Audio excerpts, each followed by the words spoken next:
Now, before I jump into today's video, for those of you who are interested, I believe that Guilty of Crime has put the entire memorial service for Maddie on her channel if you wanted to go over and watch that at some point in time. I'm not sure if it is still up on Facebook or whether it's something that you had to watch at the time, but it was originally streamed on Facebook, I believe, under probably Jenny's account, Jenny Escobar, or I can't quite remember her last name. But yeah, if you wanted to watch the memorial, then I believe it is available on Guilty of True Crimes channel. So, moving on from that, this video is the fourth and final instalment in my review of the interview that Chris and Deb Sterns did on Hidden True Crime.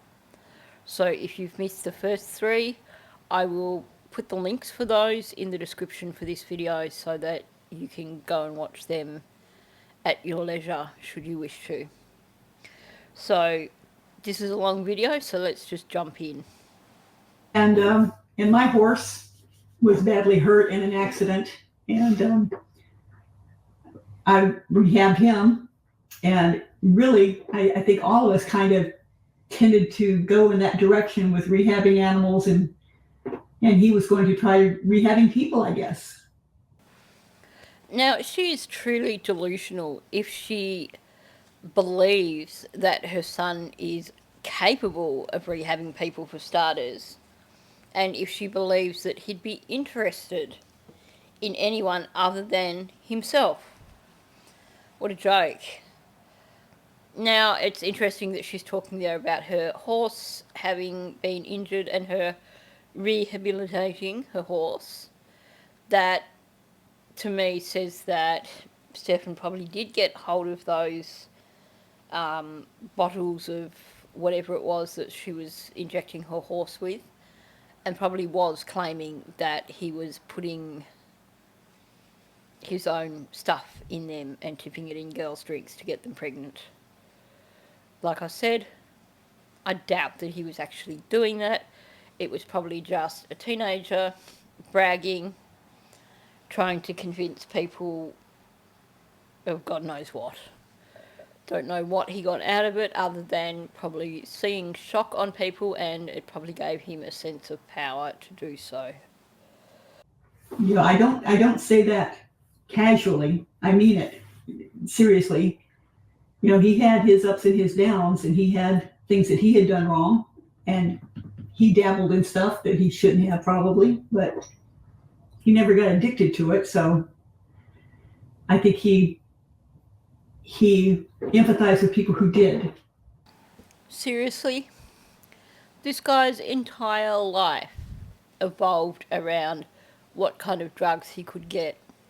So her, first of all, making it sound like it's okay to dabble in that sort of thing because he didn't get addicted. Well, there's huge risks, even if you don't get addicted. The biggest risk, of course, is addiction, but there's also the risk of death.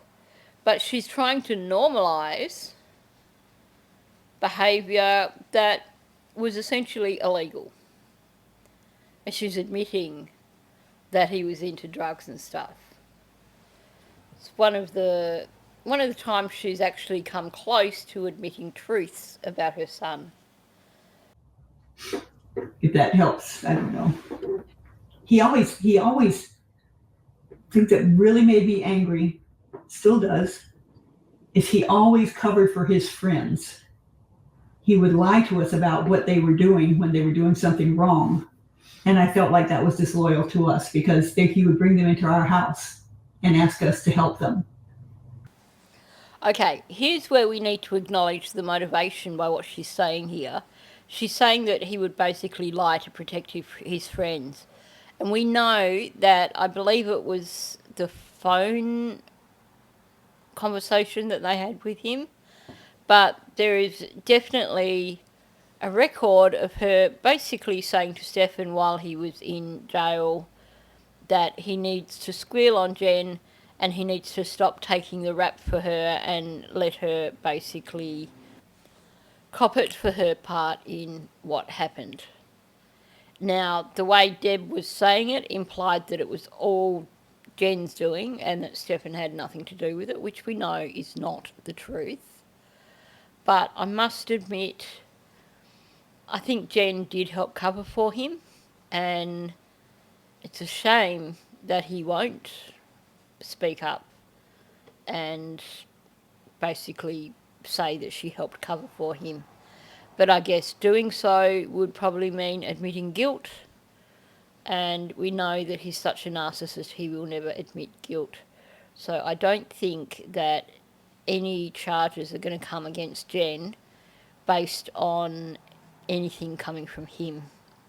But it's certainly interesting that she's once again bringing up the story of him taking to the rap for his friends.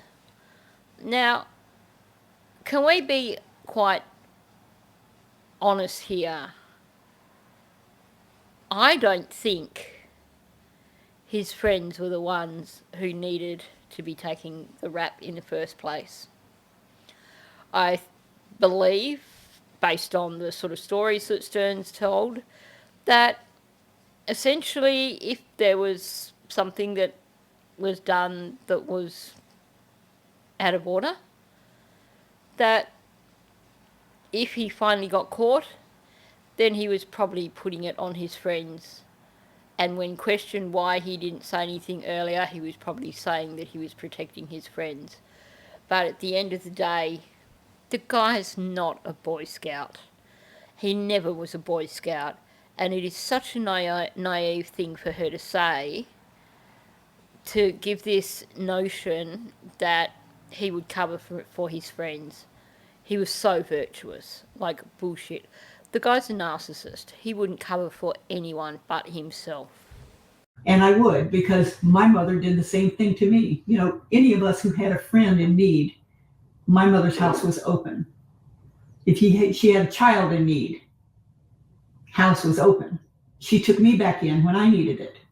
You know, during our almost divorce that everybody seems to be so interested in. It happened over 30 years ago, and if we could get through it and forgive each other and come back stronger, why can't they just leave us alone about it? The thing is, the information in the divorce papers is super interesting because it gives us some insight into them as parents, and it gives us insight into Stefan's background. So, yeah, it might be old news, but it's certainly relevant when trying to understand Stefan. Now, a few people have mentioned that they're sort of not really fully aware of the details of the divorce papers. So I'm thinking that my next video will actually be just to go through those papers and just, you know, give those of you who are not familiar with it a bit of an understanding of what was claimed in that divorce paper. And I don't think that affected Stefan. Didn't last that long. What was it, 3 or 4 months? A minute. A minute out of 44 years. Did you talk to Stefan about that situation? I never gave him the reason why. And I was going to California because I had to have some surgery done and I needed to have somebody that could help me rehab from it because I was not. He was never exposed to it. No, he was not. So it was like a moot point. I guess it was a moot point. But I didn't run away to California just to escape Chris. I went there because Chris was working and traveling and I needed help. And my mother offered to help. Okay, so Deb's actually given us a lot of information there that she probably doesn't realise she did. Now, she starts out by saying that she doesn't think that Stefan was actually affected in any way by their divorce or their attempt to divorce. And Chris says that takes it one step further and says that he was never exposed to any of it. But before Chris said he was never exposed to any of it, I don't think he actually listened to what Deb said before that. He was already waiting for a gap in her talking to say what he had to say, because she said, "I never gave him the reason why." Which means that Stefan knew full well that his parents were trying to divorce. He also knew that he had been uprooted from his home by his mother and taken to live with his grandmother and his mother, and clearly told that they were separating, because she's saying, "I never told him the reason why." So what she's essentially saying is that she told him that they were separating, that they were divorcing, but she didn't tell him that it was because Chris had another woman for the past 15 years who had been a significant person in his life. So she didn't tell Stefan that there was an affair. So apparently that means that it kind of scarred him in any way. But what she does say, which shows us a lot of the mindset there, she's trying to say, I think, that her going to California had nothing to do with the divorce. But it doesn't come out that way at all. She slips up and gives a bit of a truth there. She went to California. She said she didn't go there just to escape Chris. In other words, it sounds like a large part of the decision to go there was the split. And then she talks about her foot operation and needing help with her foot operation. Now, she claimed in one interview, and I'm not sure if it was in this one, that, this pretty much debilitated her for a really, really, really long time. And yet, Chris is saying that this whole separation only lasted a few months. So, correct me if I'm wrong, but what she's saying here, the separation only lasted a few months and then they got back together again. She's saying that she went to her mother's place because Chris wasn't around because he had to work. And I believe this is when he was still doing the travelling salesman thing. So he was probably away quite often. And that she basically couldn't cope on her own while he was off around working. But then she claims that this whole foot thing was such a long-term thing. There was apparently a failed attempt at a lawsuit. But by the sounds of it, if they were only separated for a few months, then it sounds like actually she only needed help over her foot for a few months and then was able to be self-sufficient. So she's contradicting herself. Either she was completely out of action. I think at one point she claimed it was like a full year, or she was out of action for a few months. But either way, she's admitted here that one of the reasons she went to California was to get away from Chris. So it does make you question just how bad the foot injury was, and if she really did need to go to California for help. I know I fractured my ankle. Yeah, it's ADHD. I don't bounce so well these days, but I'm still as clumsy as ever. I fractured my ankle about 18 months ago and had to have a full open reduction surgery thing with a pin put in. And yeah, it wasn't easy, but I managed to get around and, look after myself, living on my own. she had a 7-year-old son who probably could have fetched things for her if needed. So I think probably more of the reason of heading to California was this divorce. So to claim that that would not affect a 7-year-old boy is a bit ridiculous, because kids do sense these things. And if his whole world has just been completely uprooted, of course it's going to affect him. And even if they get back together again, any tension between them after that would cause him stress over whether they were going to separate again. Okay. So you don't see that as having any impact upon Stefan? No, No, if anything. he was what, 7 years old at that time? Yeah, he was in 7, 8, elementary yeah, school. yeah. Yeah, he wasn't part of it. There wasn't any confrontations because we were separated at the time. So it was just, no, he was not involved. Do you honestly believe that when Deb went to California with Stefan, that she wouldn't have been the sort of parent who would have bad-mouthed Chris to Stefan just to make herself feel better? Because I doubt that very much. I can't see her being the sort of parent who would think, well, I better not say nasty things about his father now that we're split up. She would be more likely to try and come out with as much negative things about Chris as possible. Not only that, she was probably having multiple conversations with her mother about Chris and about the separation or the divorce. All these sort of things are things that a young child will pick up on. So it's ridiculously naive to believe that it couldn't have had an effect on him, because that's just ridiculous. You've uprooted him from his home.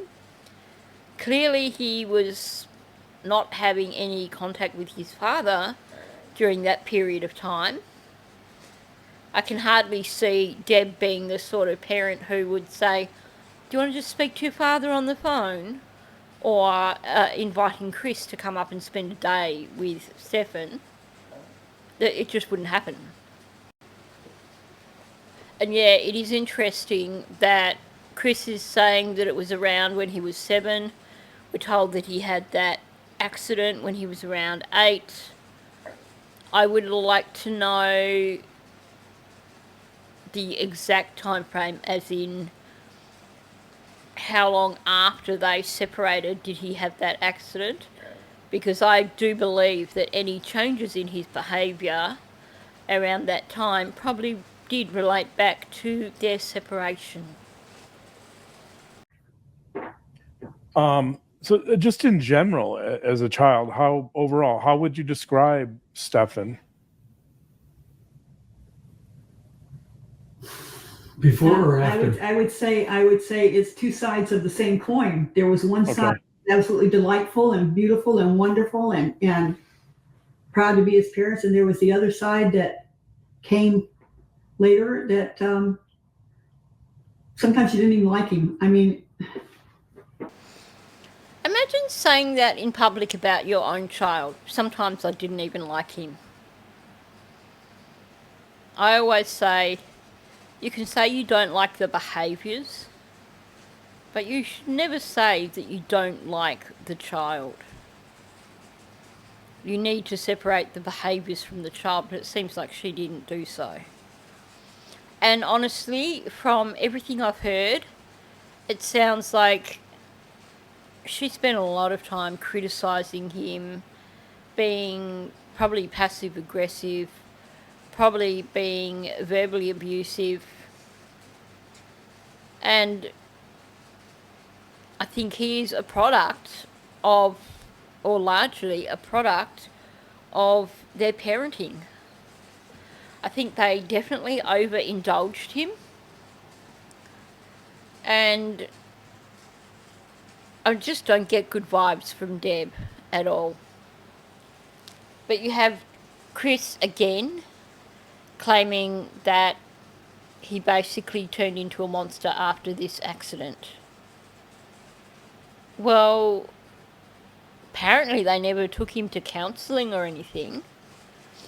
They never had him assessed after the accident, which makes me think that they didn't actually at the time think it was connected with the accident. I believe this is something that they've cooked up in their heads since he was arrested, basically. This absolves them of any responsibility. I can say I can love somebody, but I don't have to like them. I don't have to like the way they act. But that doesn't mean I don't love them. And that doesn't mean that we're ever, despite what anybody on YouTube says or anybody hints at, we're not abandoning our child. He is wounded. He is having PTSD in jail. He has lost a tremendous amount of weight. He is on heart medication, high blood pressure medication, which he was not before. And I understand that people think that he needs to suffer. Well, yes, okay. He needs to be punished and maybe he needs to suffer. But don't expect me as a mother to turn off my heart and say, buddy, you're on your own. I don't like you. I don't like what you did. And I'm not going to stand by you one bit. Because I want him, for the time he has left on this earth, and we don't know how long it is, I will give him as much support as he wants and needs. I want him to be strong in body, mind, and spirit. I want him speaking to God. I want him asking for forgiveness. If we can do what we can to keep his mind active, because he is in solitary and has been for 8 months, I will send him as many books as he wants to read. And it's nobody else's damn business what I do with my money or where I send a book. In other words, she will continue to indulge him and give him everything that he asks for. Now, presumably, there is some sort of library system within these prisons and jails where prisoners can gain access to books without having to actually purchase them for themselves. I mean, if these people can go into a library and do their own research for their legal cases, well, surely they must have access to books. So that is a luxury, in my opinion. His candy, I can't remember what the flavour was, but whatever flavour candy that he was getting, well, they were also putting money into his account for, and what do they call it, Commissary or whatever, so that he can buy things like candies, coffee, etc. Here's the thing.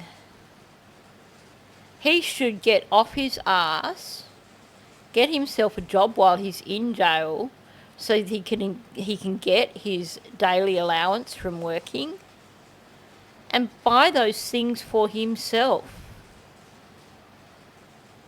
And if he's too lazy to get off his ass and earn the money to buy those things, then he can go without. But it seems like he's going to be essentially the rich guy while he's incarcerated, because his parents are going to continue to send him books. They're going to continue to give him money to buy himself all these treats. That's overindulgence. There are things in place, I believe, for prisoners to earn money for themselves, to access literature for themselves. He's taking advantage of them, and they're willing to give it. So can understand what she's saying, that she won't turn her back on him. But my thoughts are, they shouldn't be indulging him. Sure, communicate with him, find out how he's doing. Let him know that you're still around. But don't buy him everything that he wants. Okay, and addressing... Here we go again. And I can see this is going to come out now in emotion. Him being in solitary confinement. No. It is not solitary confinement. What is it? It is isolation. It is isolation to keep him alive. And I've said this on so many occasions with the Delphi case. There's a huge difference between solitary confinement and isolation. When it comes to isolation, you still have all your privileges. A person who is kept in isolation does not lose privileges. They have access to a phone, have access to a tablet, a television. They have access to Commissary. And presumably, from what we're hearing from Paula, they're also allowed to do work to earn additional income. Were he in solitary confinement, then he would probably be allowed out for 1 hour a day to exercise when there were no other prisoners in the area. He would not be allowed to communicate with people. He would not have access to a phone, to a tablet, to a television. He would certainly not be allowed to have his books or buy things from the Commissary. So no, it is not solitary confinement. He would be probably able to communicate with other prisoners through his cell door. He probably has visitors like medical staff or whatever like that. It's very, very different. Two completely opposite things. So her claiming that he's in solitary confinement is just utter BS. Now, the other thing that she said here is, and this was definitely intentional, she's now trying to portray him as the delicate victim. She did not refer to him as our son, but our child. Why?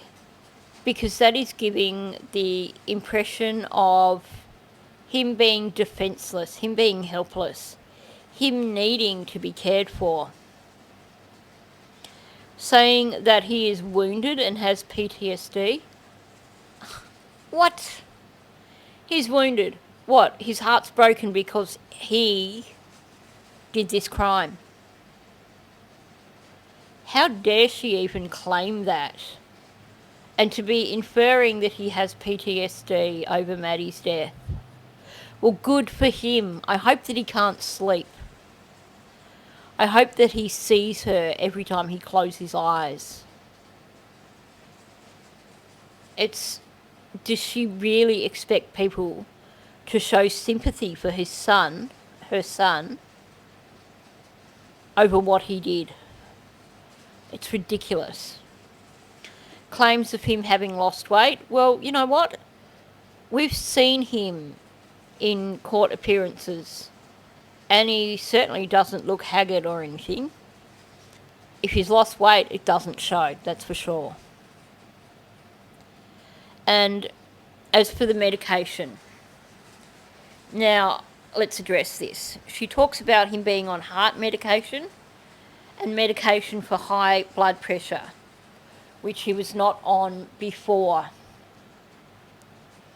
Now, I don't know in terms of if he is on heart medication, But let's talk about high blood pressure medication.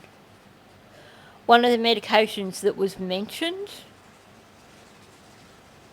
when Stefan was basically about to be arrested was that he was on clonidine. What's clonidine? Clonidine is a medication which has a few uses. Basically, the main use for clonidine is to reduce blood pressure. It can also be used for people with ADHD to basically, it brings down their blood pressure and allows them to sleep at night. It allows them to settle more readily so they can sleep. So he was on clonidine before he was incarcerated. We know he was on other medications.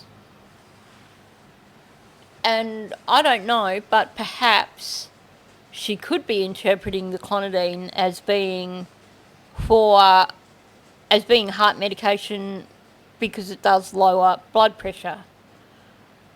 Doesn't that still qualify in some ways as being a heart medication? So maybe she's talking about one single medication. I don't know, but it's something that he was on before all this happened. He mentions it in an interview.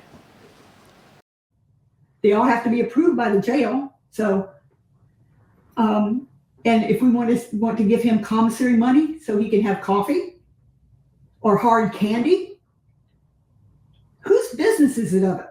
Really? Wouldn't they do the same? Wouldn't anybody? I mean, I don't understand throwing them out like bad fish. He can still buy his coffee and his hard candy. He just probably can't buy as much with whatever daily allowance he's given or whatever he earns for himself.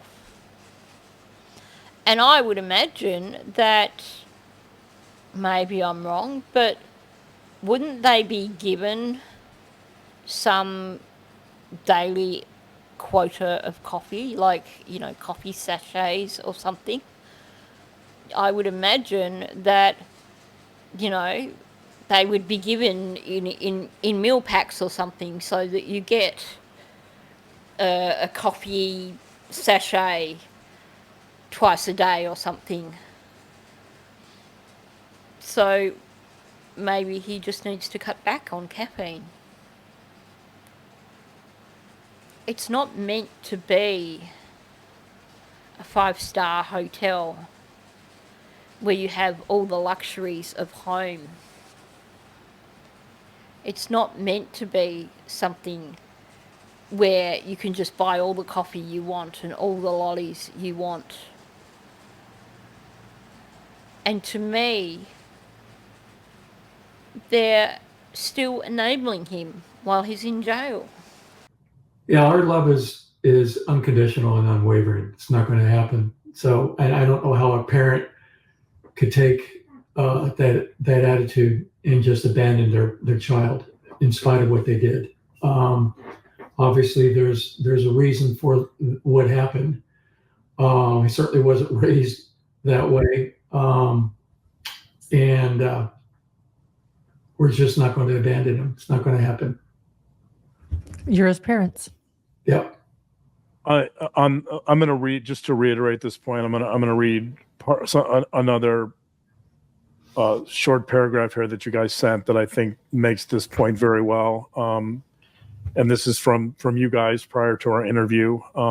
It says, as long as Stefan remains on this earth, the love for our son is deep, unconditional, and unwavering. We will not abandon Stefan. We also are not trying to make excuses for him. He did this, and we know that now. Yep. So I think it's important to reiterate that not only the unconditional love, but also the recognition that your son did a horrible thing. Can't escape that. We are 100% on board with the fact that he is possibly identified as the lone perpetrator of all this. Look, I get that he's their child and they still love him. But they can still communicate with him without indulging him, and that's what it seems that they are doing. So this whole thing of essentially saying that we're bad people for suggesting that they are in the wrong for spending all this money on him while he's in jail and that they would never abandon him. I don't think anyone has asked them to abandon him. People are up in arms because they are spending all this money on him and allowing him to have what are essentially luxuries while he is incarcerated. I think people would be far more happy if they continued to communicate with him but didn't buy him all these treats. And that's the difference. Now, it's kind of amusing here because John reads this statement, which makes it sound like, yep, they are fully on board. They accept that what he did was his own doing and that they accept that he's guilty. And it sounds like it's very clear, you know, they're accepting that he is fully responsible for it. And then Chris rephrases it and adds in the word possibly. We are 100% on board that he is possibly identified as the lone perpetrator, meaning that they're not 100% on board with his guilt. They're not totally convinced of his guilt. They're convinced that law enforcement believes that he is possibly identified as the lone perpetrator. So as much as they are trying to say that they accept his guilt and they accept that he was the one responsible for it, they keep slipping up and making these comments that show that they still want to be able to blame someone else. There's still that element there that they don't believe that their son is capable of doing this, despite what they say. That does not mean that I'm letting Jenn off the hook at all. I cannot believe that somebody let this go on underneath their nose for 7 years. I don't understand how she didn't have a connection with Maddie enough that Maddie could go and say, hey, maybe my, something's not right here. Well, even the Or I'm roommates, scared or whatever. roommates even questioned Jenn.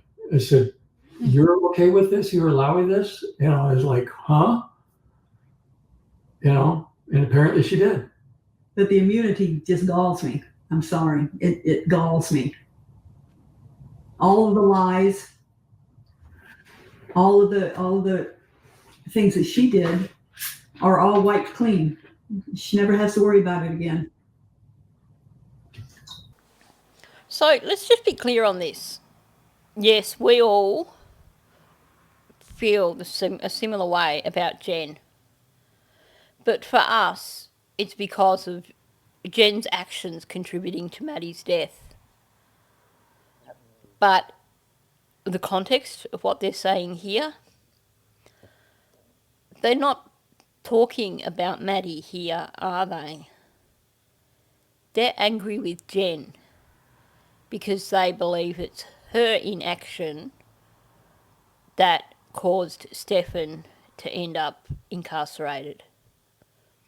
That is their concern. Jen's inaction impacted on Stefan, not Jen's inaction impacted on Maddie. There's a difference there. There's a huge difference. Now, Deb has, of course, misunderstood what derivative immunity is, and that is basically that any information that Jenn gave during that derivative immunity interview that would have incriminated her, which detectives had not found for themselves from another source, she could not be charged with. But if she's lied about things in that derivative immunity interview, well then those things are going to come back and bite her in the arse. And she definitely did lie in that derivative immunity interview.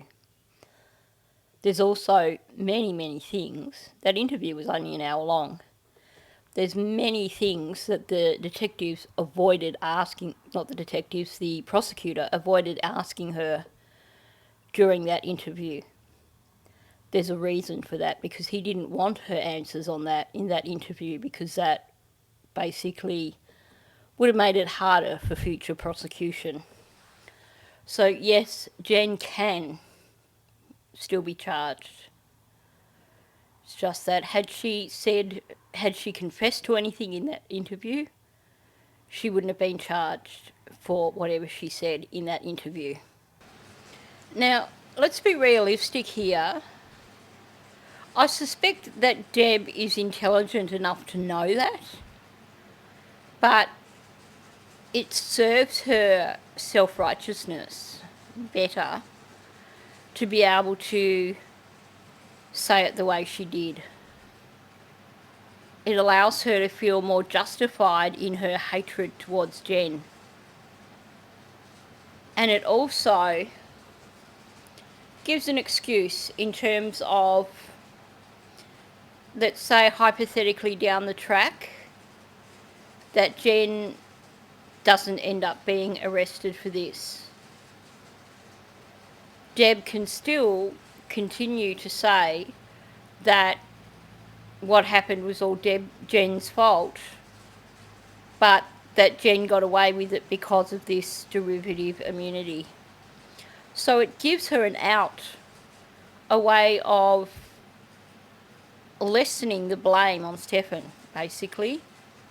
So for her to be angry about Jenn given immunity is far more convenient, because it allows that little bit of doubt over whether Stefan is 100% guilty or whether Jenn was complicit in all this. And of course it does make it pretty damn clear that she does believe that Jenn was complicit, and may even believe that it's all Jen's fault. Did they give her complete immunity? Conditional. Well, I think it's, I forgot what they call it, derivative? No. Derivative immunity. Yeah. Which essentially means that at this point in time, she cannot be charged with that interview that she gave or what she shares with police. But if there's additional evidence of a crime that shows up, she could still be charged for. Yeah. Well, ask yourself the big question, the really big question out there. All of that stuff on the computer, all of that stuff on his phone, all of the money that was coming in by the handfuls and the way they were spending it. Where did it come from? And could she, I mean, obviously she also participated in spending the money. So do you think she was at all culpable? We don't know that. Don't know. But we were very suspicious that there was some sort of enterprise going on. And of course, the police won't tell us anything about that. That was one conversation or question I had with them. And it almost sounded like they acknowledged Stefan and eliminated Jenn, but something definitely was going on, and I haven't been able to figure that out. But I feel there's something else out there. There's a bigger web, possibly. So it seems that definitely part of the motivation for this interview was to try and drop Jenn in it again.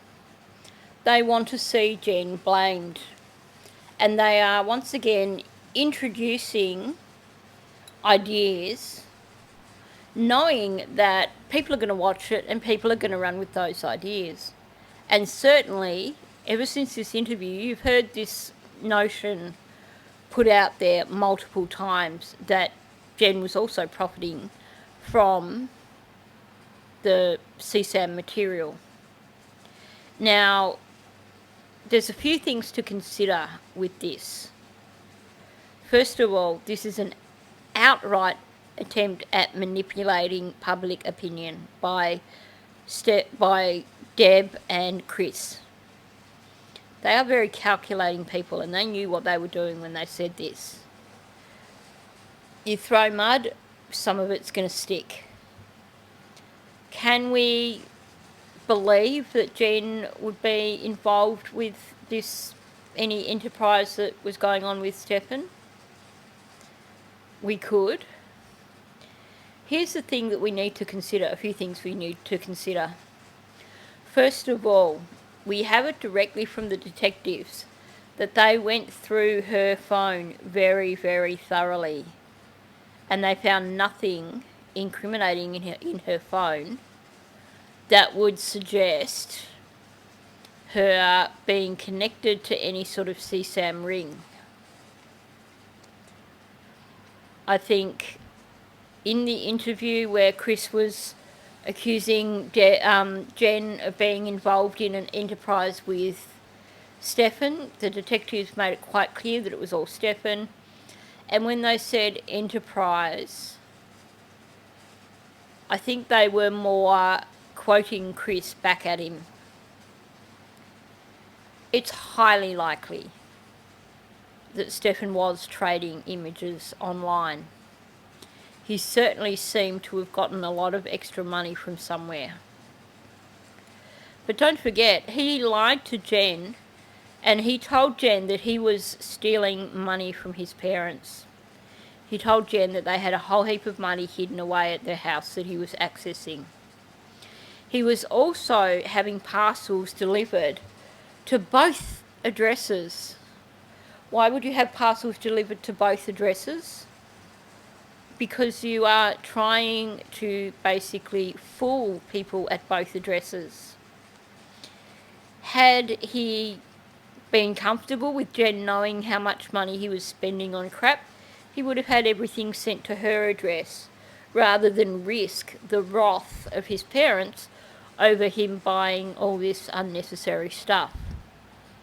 But instead, he was spreading the love, essentially. He was getting things delivered to two separate addresses, which would have basically enabled him to lie to Jenn, Chris and Deb on separate occasions and saying, this is all I've ordered, hoping that they wouldn't compare notes and discover that he was also getting stuff delivered to the other address.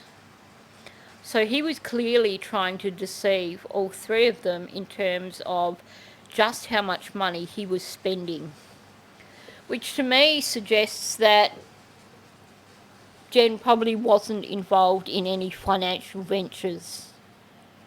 Otherwise, why not just get everything sent to her address? Now, I know I have questioned because she has a lot of more expensive things in the townhouse. She also has that brand new car that was a 2022 model. But I think what you'll find is that it has been mentioned the house was fully furnished. In other words, all the furnishings and everything in that house were put there by one. The bedroom number 4, all the furnishings there were kept there after Stefan moved out because they belonged in that room. So the house itself is fully furnished by one.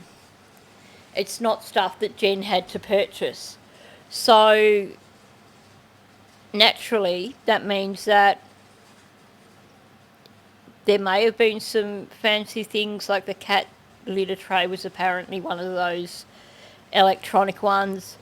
There may have been some fancy things that Jenn purchased, But a lot of the stuff in that house was purchased by Juan.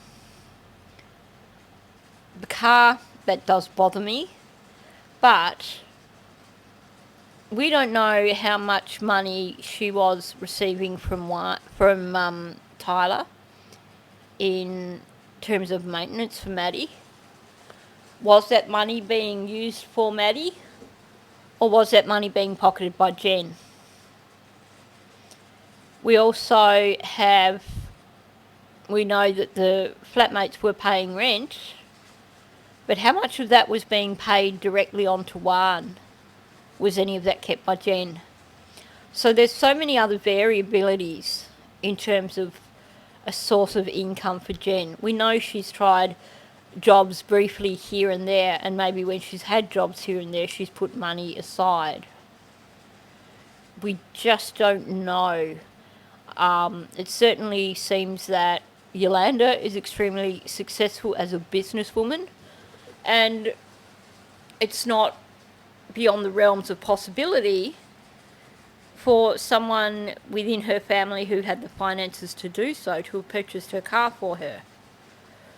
If you've followed the Kylie Rodney case, Megan Cole, who's the 40-something-year-old woman who inserted herself into the case, has never in her entire life purchased a car for herself. Anytime she needs a new car, her father buys it for her. If the car needs extensive repairs, her father buys her a new car. It happens. I could imagine with Jenn pleading disability that perhaps in the interests of making sure that Maddie is well cared for, that other family members may have helped her out on occasions. But were she involved in some sort of financial venture with Sterns, then I think we can be pretty confident that by now law enforcement, either FBI or detectives from Orange County, Osceola County, one of those areas, will have done a full investigation of Jenn's finances. And if there was any evidence of her being connected with any sort of enterprise with Sterns, she would have been arrested by now. So I think that's one of the significant things to keep in mind. If there was any financial gain for Jenn, she would have been arrested by now. So we do have to be careful when we consider these things. We have to look at the source, and we now know the source. The source is Chris and Deb, who desperately want to blame anyone other than their son. As far as I know, I mean, that in all the images they have, there's not a single image that I'm aware of where Jenn is in it. From what I've read, everything is perpetrated by Stefan. Right. I think there's definitely a lot of interest in Jenn's potential role, and it's certainly something we've raised on our channel in terms of what did she know and what was her involvement. And right now, my presumption is that while she may not have been the best mother, there's not sufficient evidence to really charge her with any crimes at the moment, or to implicate her, in any of the illegal proceedings that we know of. And that's not to say that can't change. Now, it's my observation in terms of Lauren and John that John doesn't delve quite as deeply into these cases as Lauren does. So I would say that he's probably not read all the documents. He's probably not watched all the interviews. He's probably not done as much of a deep dive. Also, he's putting out a fire here, because these two, Lauren and John, are very professional in how they operate their channel, and I would imagine that they are wanting to avoid any allegations coming from their channel towards Jenn. So they're basically treading the safe path here. What I'm going to say to that is that I believe that there is plenty of evidence to show, based on Jenn's own words even, that she knew what was going on between Sterns and her daughter. I also believe that there is plenty of evidence to show that she helped him cover up after what happened to Maddie. I believe that's the extent of her involvement, but I also believe that there will be charges for her in the future, and that they are just biding their time. So I strongly disagree with John here, and my thoughts are that A, he's putting out fires and taking the safe route here, and also B, he hasn't done as much of a deep dive into this case. I mean, you know, from there was earlier in this particular episode where Lauren clarified something that John was unsure of. So we know that he's not dug into it as much as what Lauren does. Yeah. So at this point, we, I guess the next step is the trial, unless, like I said, another shoe drops, but we're not expecting anything else. Of course, we haven't expected any of this either. So, we just sit and wait for the next wave of information, if there is anything. I still think it's an open investigation to some degree, but to what extent, I don't know. Now, that's really interesting. First of all, he's saying the next step is probably the trial, unless the other shoe drops. Now, saying unless the other shoe drops basically is inferring that unless there is a discovery of something that directs all this away from Stefan. When you say when the other shoe drops, it's a separation thing. And he also says that he believes that to some extent it's still an open investigation. Now, I'm guessing that he hasn't had the inside word from investigations who said, hey, Chris, even though in all those interviews that you did with us, we carefully redirected any time you tried to question us about what we knew and tried to seek information from us, now we're going to let you in on a secret and we're still investigating. I don't buy that. What he's doing here is still trying to create doubt. They say that they're fully on board over what Stefan did, but when you listen to them, they really aren't. The other shoe drops. What he's inferring here is that he's essentially believing that someone else is going to be arrested and Stefan's going to be exonerated.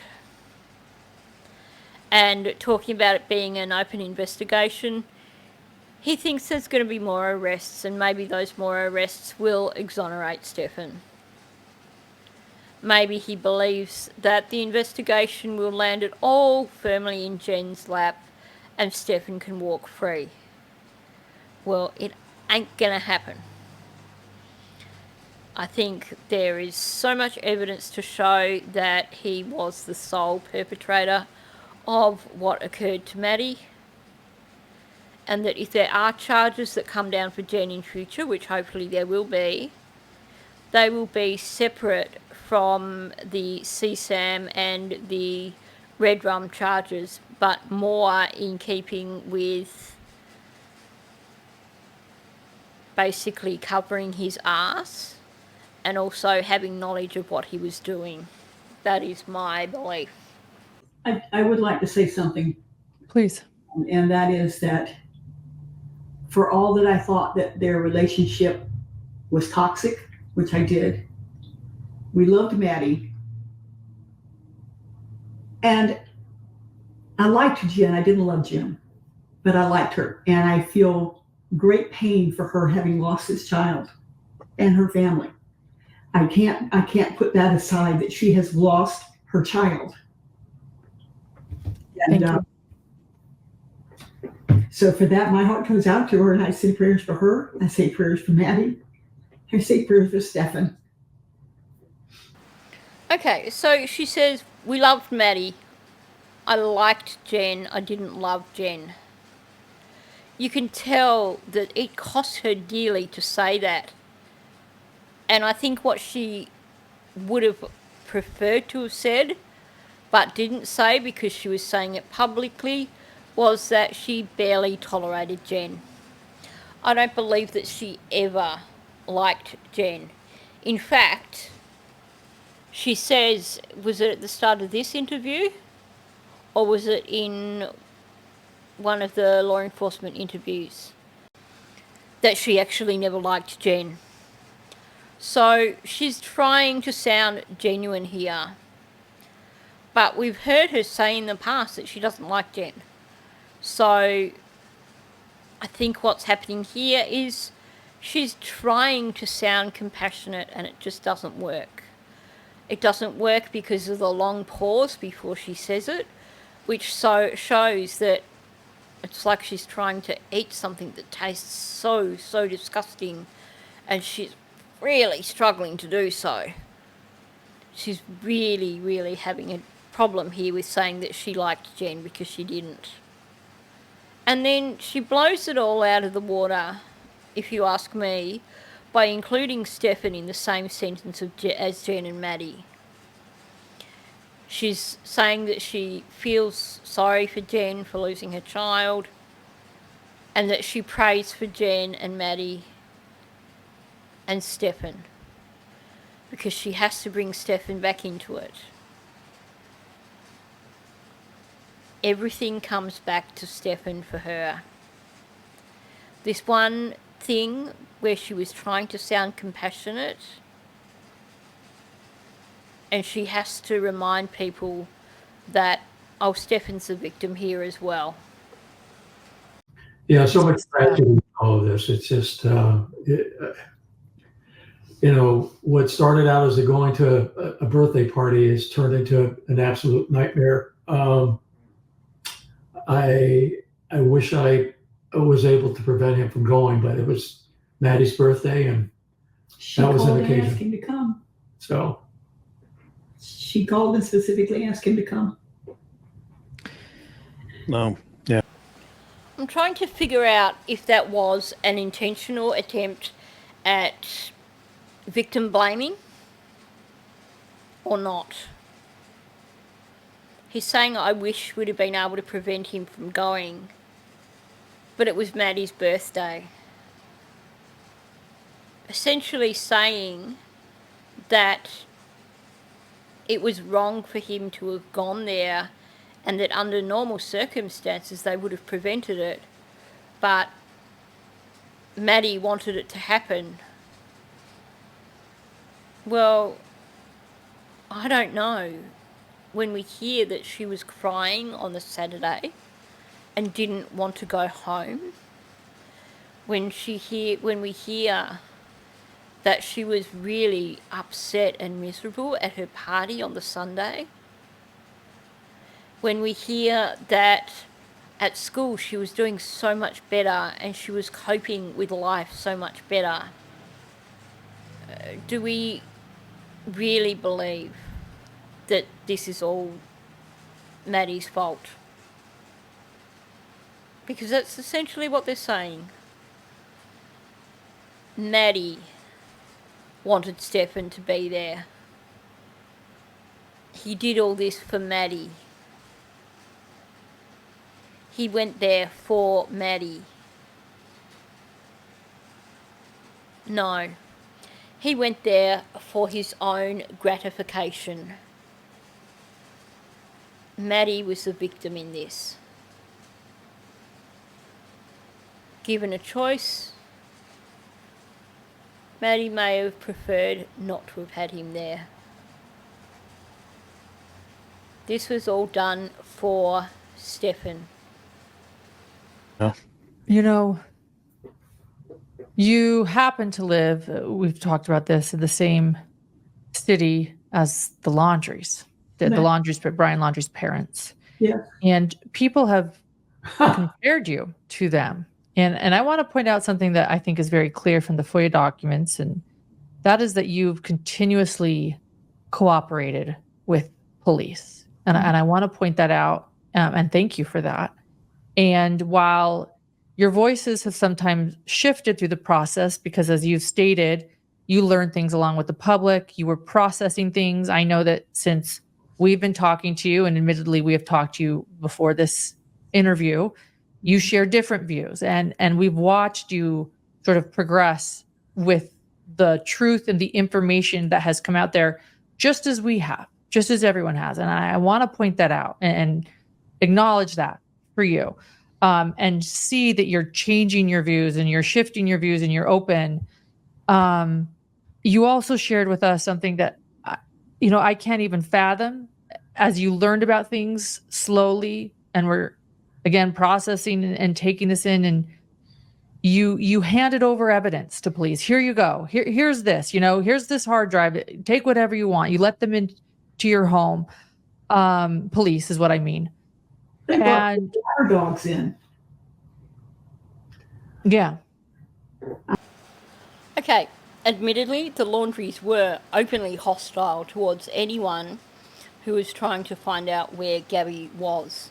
And they even called in their lawyer, Bertolini, to speak on their behalf rather than actually have any interactions with law enforcement or anything. So certainly they are a step up from the Laundries. But here's the thing. On the surface, it does appear that they were fully cooperative with police and that they handed over evidence, etc. But what I observe when I go through those interviews is that it wasn't at the start of the interview. In that first interview with Chris, he was basically making excuses for Stefan. He was steering around any prospect of Stefan having been involved until he was asked, are you aware that Stefan was down at Northport last night? And then suddenly he's bad-mouthing his own son. And his son is a liar and a thief and all these things. Suddenly it turns around. And to me, what was happening here is that all of a sudden he needed to distance himself from any connection with Stefan. Stefan's a bad person. We have no control over him. He's done so many bad things in his life. Yeah, he's bad. Go after him. We know nothing about any of this. Thing is, he said a lot of things where he later contradicted himself, and there's also a lot of things which make it seem like up until the moment that Stefan was arrested and the full amount of his crimes was known, there's a lot of things which to me point to Deb and Chris helping Stefan. I believe they believed that he had done some sort of lesser crime, that he fed them some sort of story where he might have had some minor misdemeanor which was going to be discovered because of Maddie going missing, and he needed their help with that. And they helped him, only to discover afterwards what he'd truly done. The handing over of evidence. What was handed over? A computer tower with no hard drive in it. That hard drive was never found. An additional hard drive which had no connection with the case whatsoever. that hard drive hadn't been accessed in 4 years. Apparently, it was found in the storage unit. We know that Stefan actually never accessed that storage unit. And I have got videos on that. I can, if you haven't seen them, I can link you to them if you just ask in the descriptions. Also, the USBs. He handed over 2 USBs. One of those had nothing on it. The other one had an exorbitant amount of images on it, which Chris claims that he didn't actually see any of the images. He merely read the file names and knew that they were bad things. Now, what is so interesting about this is that Northport Police searched Stefan's room and the storage unit when they were still trying to find Maddie. And the warrant that they had specifically states that because at that point in time they had discovered the material on his phone. So in the warrant it specifically states that they were looking for any form of digital items in which he could have stored images or anything. I think the wording was that essentially people like him store images of these things and that there is likely to be digital devices with images on them that he has stashed. So in their search of the storage unit and the bedroom, they were supposedly searching for any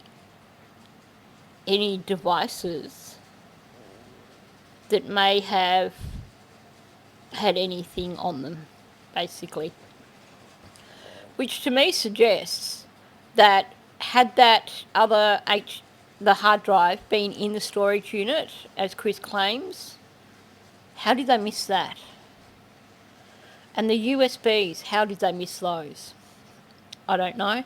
Maybe they just weren't as efficient as we would expect them to be. I mean, after all, this is the same police department who mistook Brian Laundrie for his mother and thought that when he headed out in his mother's vehicle that it was actually Roberta Laundrie heading out and just let him go. So, who knows? But on the surface, they do look hugely cooperative.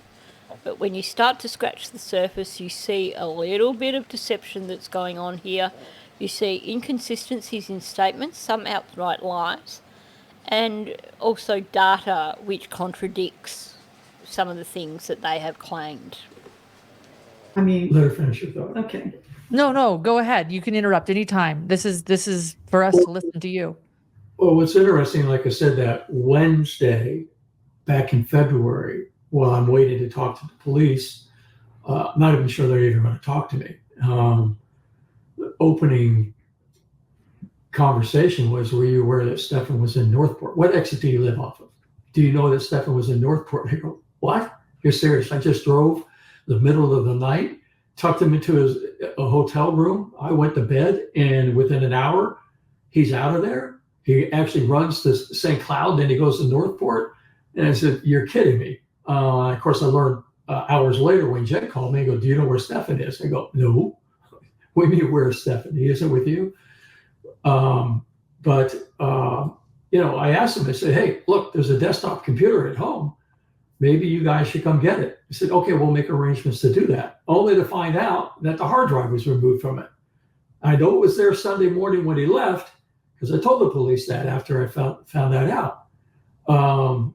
So he purposely removed that hard drive. Why? Well, again, as I explained to the police, very forthcoming, that Saturday evening, he was having some sort of anxiety panic attack, and I've never, ever seen this expression on his face. Never.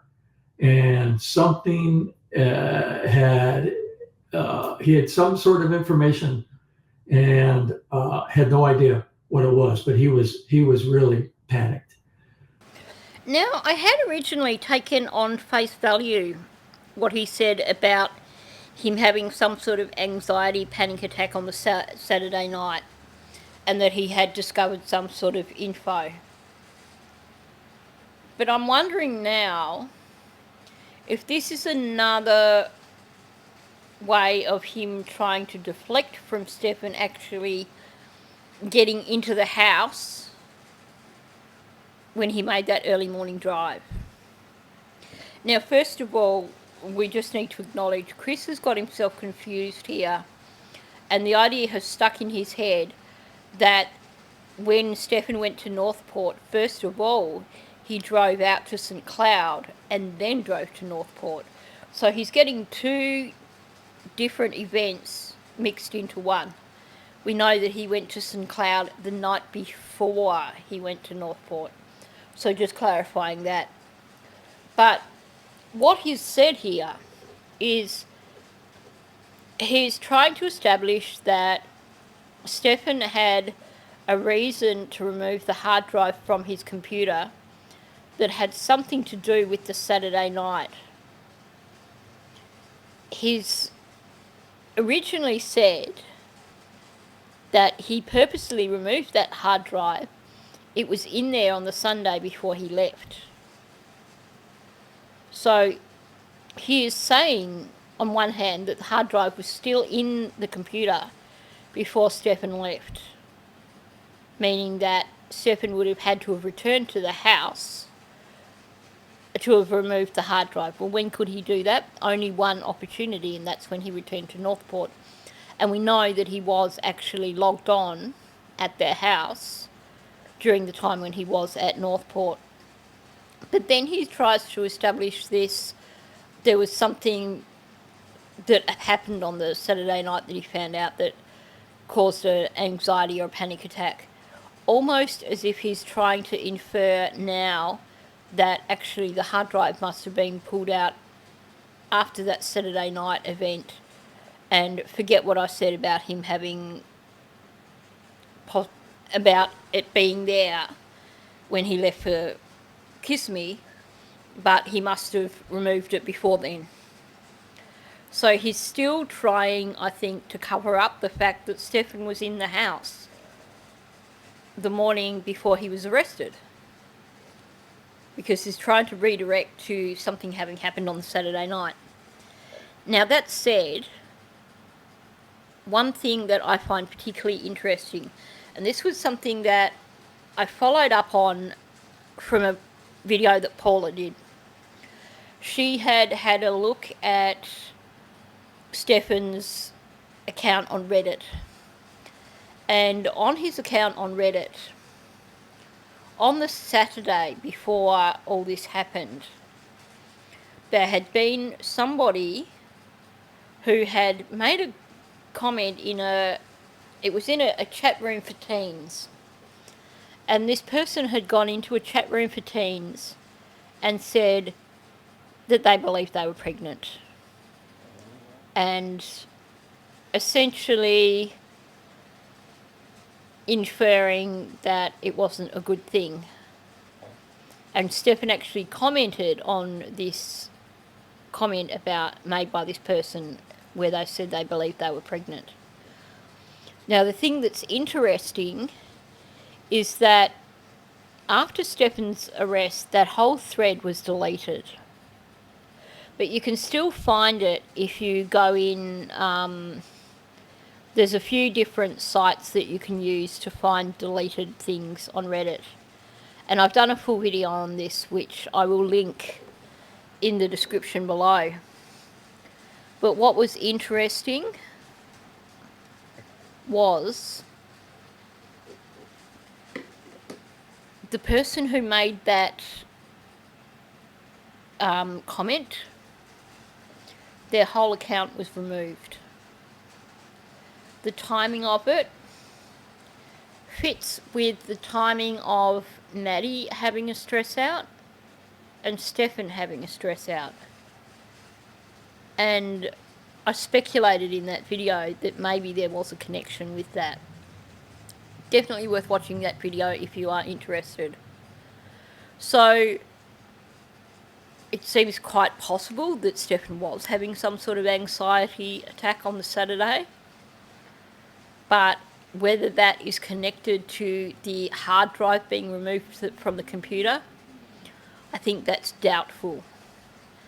Because from everything we see, it appears that he definitely was using that computer that morning that he returned to Northport. If you look at all the surveillance, etc., it appears that he went to the house at Northport. He was logged onto Google for a period of time, and then he was still at the house after being logged onto Google for something like half an hour or 40 minutes after that before leaving. That would be plenty of time to actually remove the hard drive from a computer tower if you knew what you were doing. Stefan, clearly, this is a guy who was into gaming, so he's probably built gaming computers in the past. I don't think I know anyone who's a serious gamer who's not actually, at some point in time, tweaked their own computer or built their own computer. So I have no doubt that he would have been quite capable of removing a hard drive from a computer tower. And then to find out that this hard drive was removed. So, we're cleaning out his room a few weeks later, come across this USB drive, 2 of them, as a matter of fact. I put one in both of them in the computer. One had nothing, just like the evidence shows. The other one, I just hovered my mouse over the fields, didn't see any image, because again, you can't unsee what you see. It's just file names. File names, and just from the description, I said, this is not good. And I texted the detective and told him that I had some evidence to turn over to him. It took them 3 weeks to come collect it. Matter of fact, I had to remind them I had this and that it was sitting here waiting for them to come collect. And then to learn later in July, when I had a conversation with them before this information was dumped out, that there were 35,000 images on that USB drive. And I couldn't believe it. It's unbelievable. I mean, he had to get access to a data dump of some sort, but it's just unbelievable. And why did he have possession of something like that? But every time we found evidence, I immediately notified the police. I mean, We didn't want it in the house. It was toxic. Yeah. We're definitely getting only half the information here. Now, you could argue, well, it shows that they were cooperative. They had nothing to hide because they handed over all these things. But when you listen to what Chris said, it raises questions for me. First of all, he talks about these USBs. And he said one of them had nothing, just like the evidence shows. Why did he need to add, just like the evidence shows? That is basically like saying, if you don't believe me, check the documents and if they will show you that it had nothing. Why does he need to add that qualifier? Did that one have more images of Maddie perhaps and he deleted them before he handed them over? Was there something equally as incriminating on that particular USB that got deleted? Because adding that extra sentence, he's trying to be persuasive. Please believe me, there's evidence of it. Well, if it was just a blank USB, why do you need to convince people that you are telling the truth about that? And then he goes on to talk about the second USB. And he says he basically is trying to tell us that he saw nothing on it. Because, again, you can't unsee what you see. That was a really odd statement to make. Once again, he's trying to be persuasive. I didn't see anything on it because otherwise I'd be able to give you some really graphic descriptions of some really awful photos that I saw, essentially. Why the need to be so persuasive? And Deb throws in really quickly over the top of that file names. They were just file names. And he says descriptions.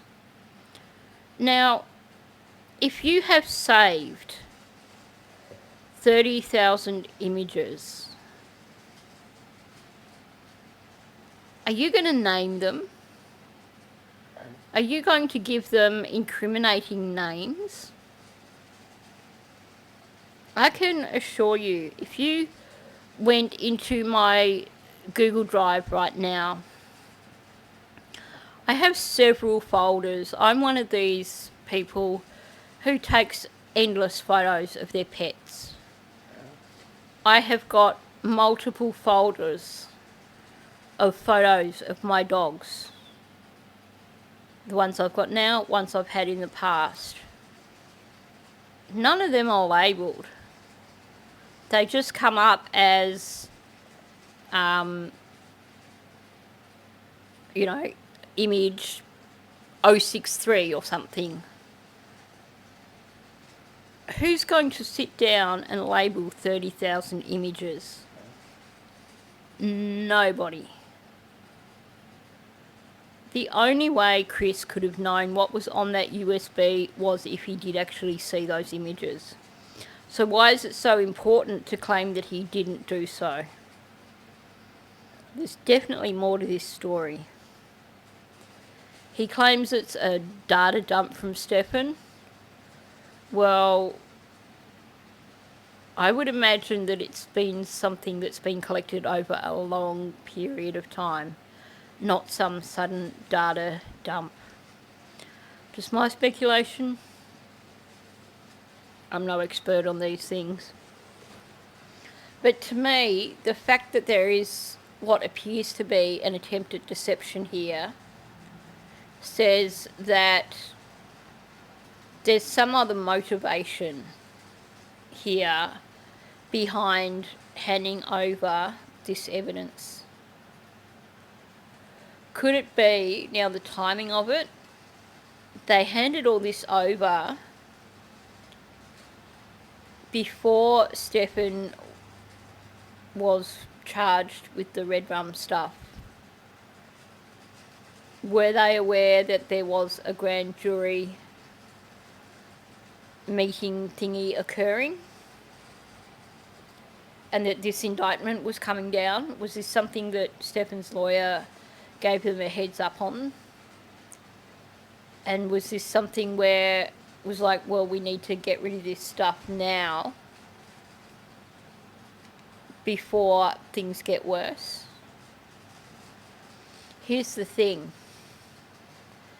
Because they were handed over by his parents and not discovered through a search warrant or anything specifically in his bedroom, they can't be proven as having come directly from Stefan. How could they be proven as being linked to Stefan? They could be linked to his computer. Problem is,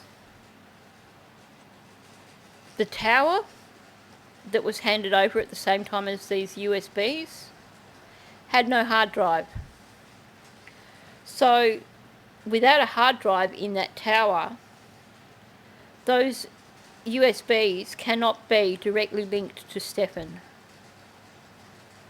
It's only the word of Chris and Deb that they found them in Stefan's room. That wouldn't hold up in court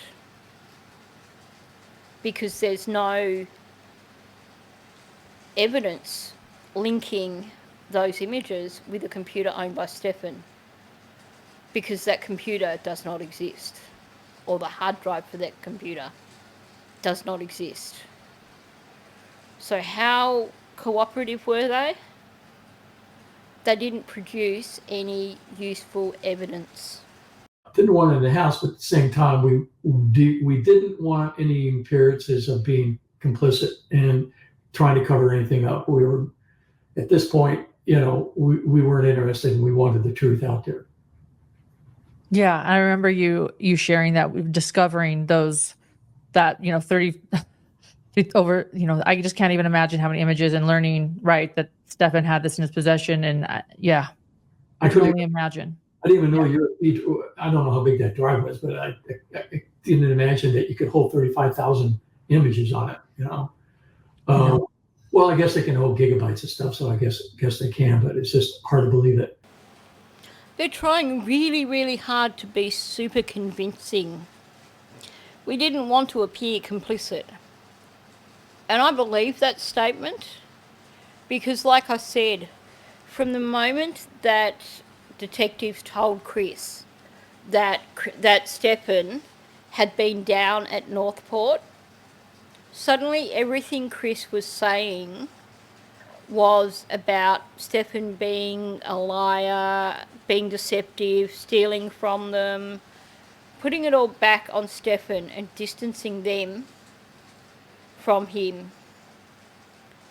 So him saying we didn't want to appear complicit is truthful.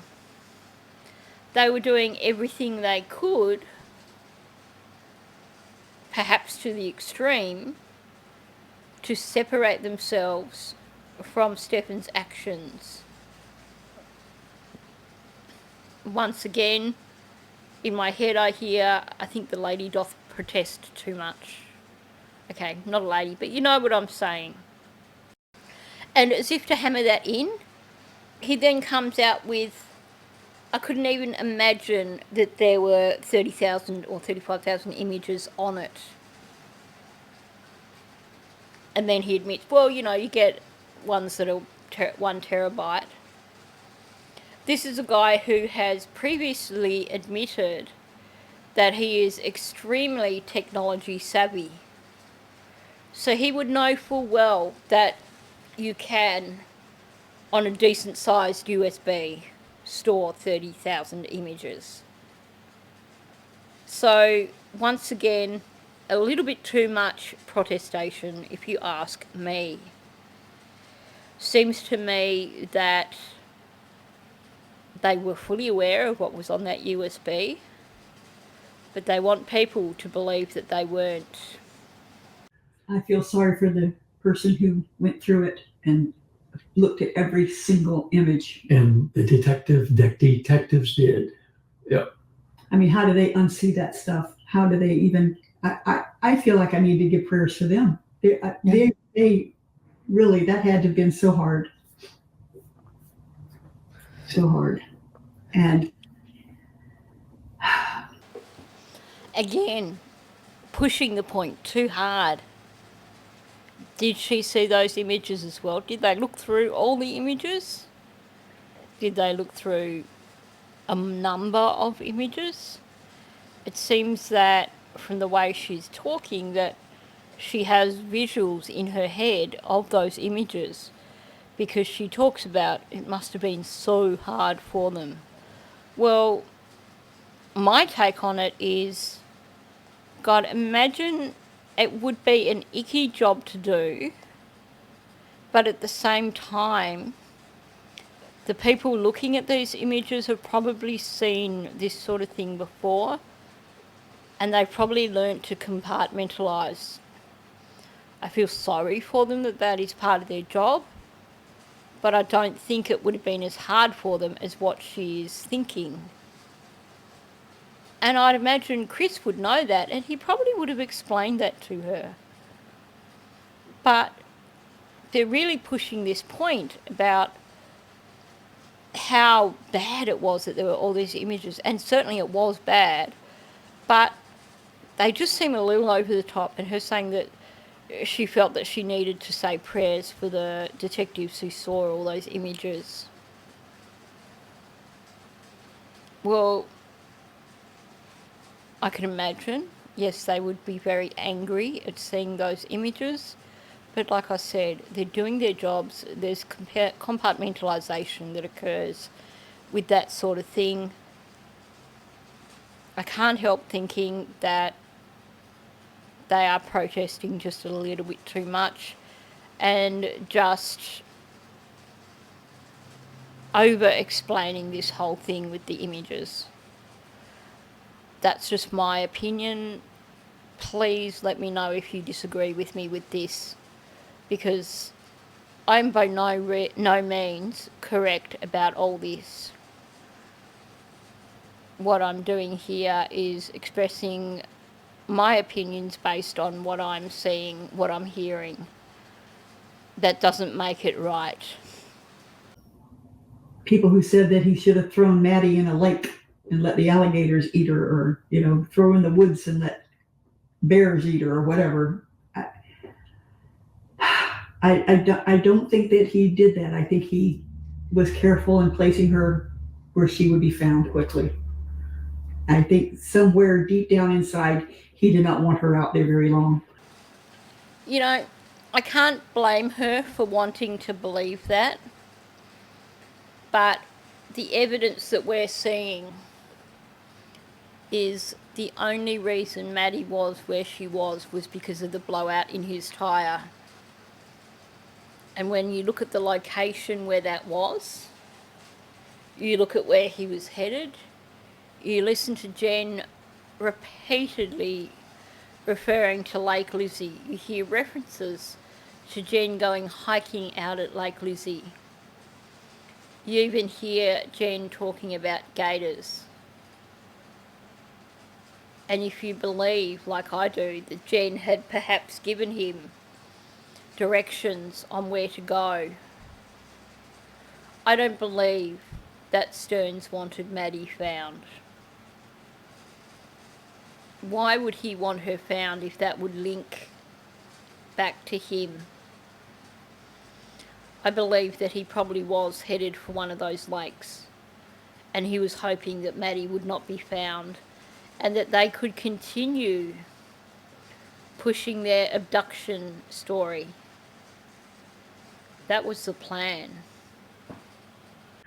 You know, I went to bed and Debbie went to bed that Monday night when the supposed disappearance happened, and Stefan describing trafficking, what have you. I went to bed thinking the worst, that she's in a shipping container, you know, crammed full of other kids and going to be deprived of food and water and access to the bathroom for days on end and what have you. That was the impression I was left with Monday evening, and then carried over into Tuesday and even later into that night, and not discovering until much later that it was all made up and that there was something more serious involved. I mean, really ticked me off. Not only that, but it caused us high anxiety, which we don't need in our condition. And, you know, that was what I was doing out there screaming at God. Why? Why would you do this? And yet she told the officers from Northport when they arrived that she was out there screaming because she found that torso under Stefan's bed and that she thought it might have been a person. Possibly might have thought it was Maddie. Now, what Chris has just said there, I think that actually may give us some major insight into what they believed when they jumped to action to help Stefan out. And I have no doubt that they did try and help Stefan out. Chris, I think, is being honest when he says that Stefan told them that he thought it was a trafficking situation. So here's what I'm wondering. We know that Stefan needed to get to Northport to remove the hard drive from his computer. We know that Stefan reset his phone. I believe that Jenn prompted Stefan to reset his phone. And we know there was a conversation between Stefan and Chris about Stefan having reset his phone. We know there was also a conversation between Stefan and Chris about should Stefan hand over his phone, and Chris said, well, if you've got nothing to hide, do so. And now Chris is saying that we believed his lie about it being a trafficking situation. Now, my speculation all along has been that the reason for Chris heading up to Orlando in the middle of the night was definitely to help Stefan out with something. That Stefan possibly admitted to something that was nowhere near as bad as what actually occurred, and that they once again were jumping in to try and cover his ass, essentially. Did Stefan admit to maybe putting images of Maddie online and claim that he believed that she'd been trafficked because of those images, and that he needed to delete the images so they wouldn't be connected back to him? Because as bad as that sounds, that certainly doesn't sound as bad as saying to your parents that you had been SAing this child and that you had a collection of over 1,700 images of that child, and that you had also been responsible for unaliving that child. He was in serious trouble and he needed to get his parents to help him out. And Chris has made it clear that he lied to them. We can also see from Chris and Deb's actions that they jumped into action to help Stefan. So that's just something to consider. I am a Christian. I don't know that I'm a great Christian, but I am a Christian and I do love people. I just don't understand them all the time. But I do have empathy for them, and I do, even these people who have sent me some ugly things. I know it's probably hard for anybody to believe that I would actually say prayers to these people, but I think something triggered them, maybe something in their background, in their life that was similar. And I feel so bad for them that they see these things and then they relive it. I can't imagine it. I know what it feels like to feel helpless.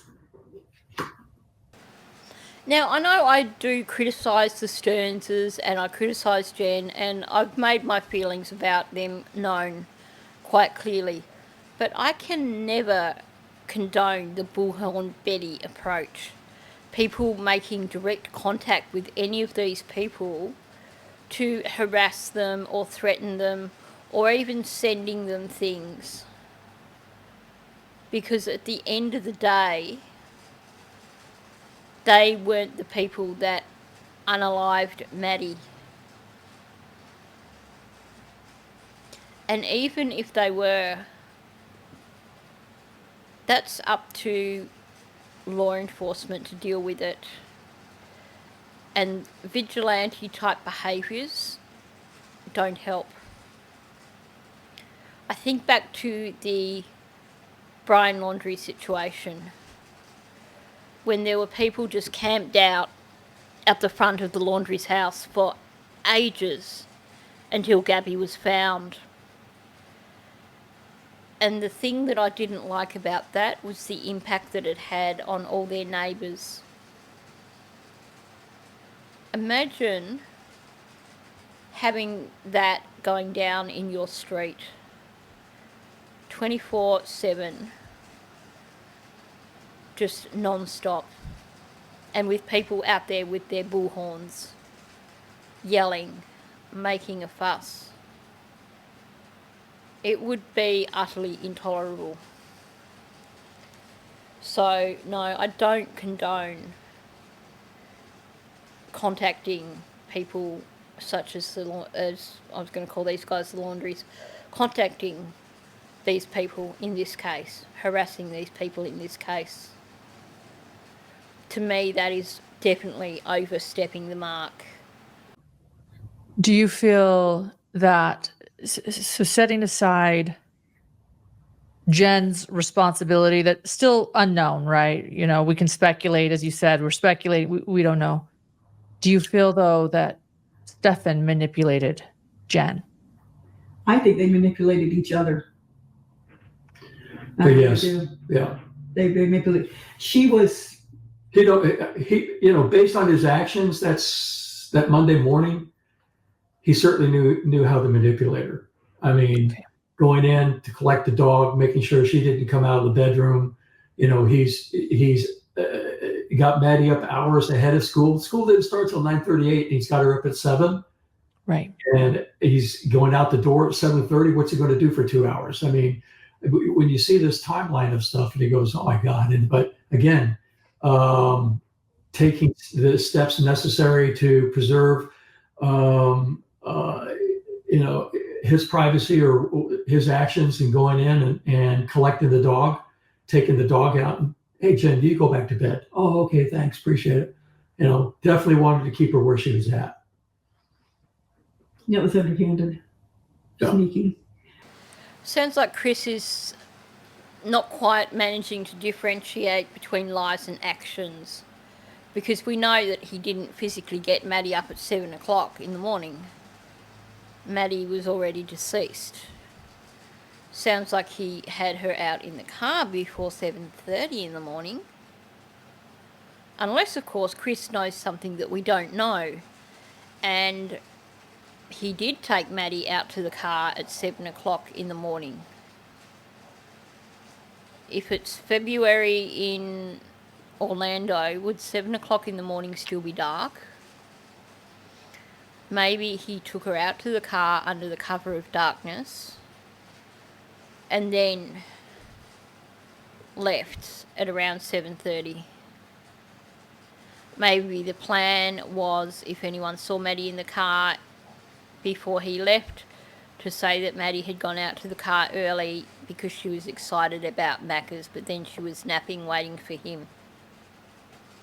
Now, I think in one of the many timelines that Stefan gave, he did say something about getting up at 7 and leaving at 7:30, because I remember commenting that Jenn had said that it usually takes Maddie about an hour to get ready. And I remember thinking, well, his lives don't even match up with how long it should have taken Maddie to get ready. And this whole thing of we made great time, bullcrap. But it's interesting that Chris has remembered that specifically. But surely he realises that at 7 o'clock that morning, Maddie was deceased. So Stefan actually didn't get Maddie up at 7 o'clock that morning. But going back to what Deb said, I actually think she is spot on in that Jenn and Stefan manipulated each other. I don't fall into this group of people who believe that Jenn was a victim and that Jenn was totally oblivious to all this, and that Jenn herself was also groomed. When you listen to the way Jenn talks about Sterns, she was eyes wide open. When you hear her talk about a Woody Allen situation, she wasn't being manipulated. She knew what was going on and she allowed it. It was convenient for her, and I think part of that was because she admits she had no sex drive because of her medications. I think she liked having Stefan around for some reason. It was convenient for her. Maybe what Grish said is correct, and maybe he was supplying her with drugs. But it was a two-way street, I believe, with Jenn and Stefan. So I actually agree with Deb here. But it's interesting then that Chris goes on to talk about the events of the morning when Stefan took Maddie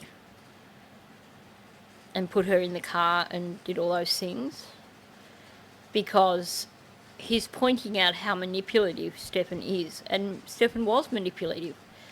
If he actually took the dog out, he was definitely pretty adamant with Jenn that he didn't want her to get up and help him, and adamant in telling her to go back to sleep. Did that happen? I actually suspect so. I do believe that that dog may have been worrying about Maddie and trying to get to Maddie, and that Stefan needed to restrain the dog and needed its lead and its collar for that reason. Obviously, you're not going to say to Jenn, I need to restrain the dog while I take your deceased daughter out and put her in my car. So instead, he gives the impression that for the first time ever, he's going to take the dog outside for a walk. Did the noises that Jenn hear in the kitchen, were they the dog being tied up to a table or a chair somewhere while Stefan was taking Maddie out to the car? Who knows? I mean, Yeah. Lauren, if it's, I pray to God that it was an accident, that he got mad and that it was an accident, because he Sure. had really gone that far.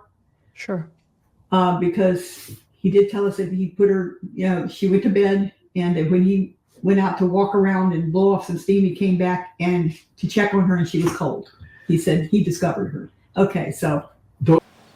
Now, presumably, given John's background, I would like to believe that they have sent this interview in to the prosecuting team or to Orange or Osceola County, because that is a huge admission right there on several levels.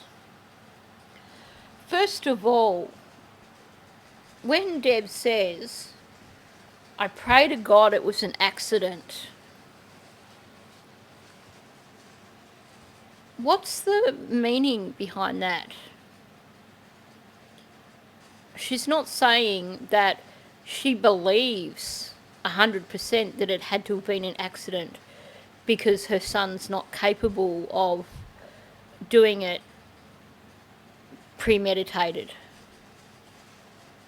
But by saying that she prays to God that it was an accident, that says that there is doubt in her mind, that there is a possibility that it wasn't actually an accident, and that she realises there is a possibility that it wasn't actually an accident. That's quite damning. But let's break down what was said after that. He put her, and then she stops and redirects what she's saying. She went to bed, and then when he went out to walk around and blow off some steam, he came back and to check on her, and she was cold.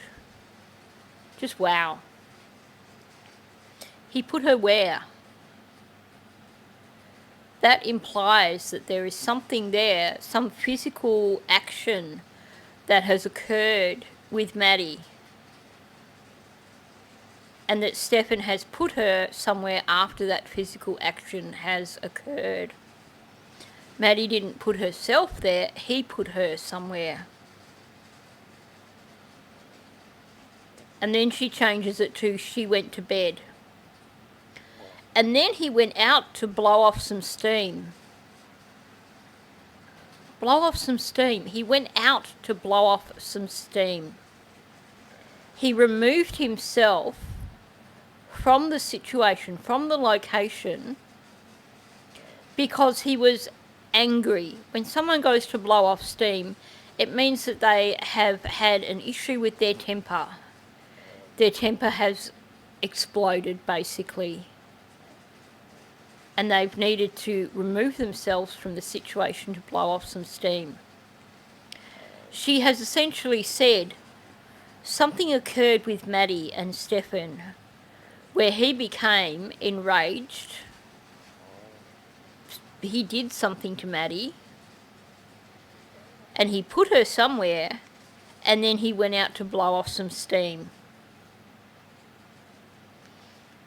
And then she says he came back to check on her.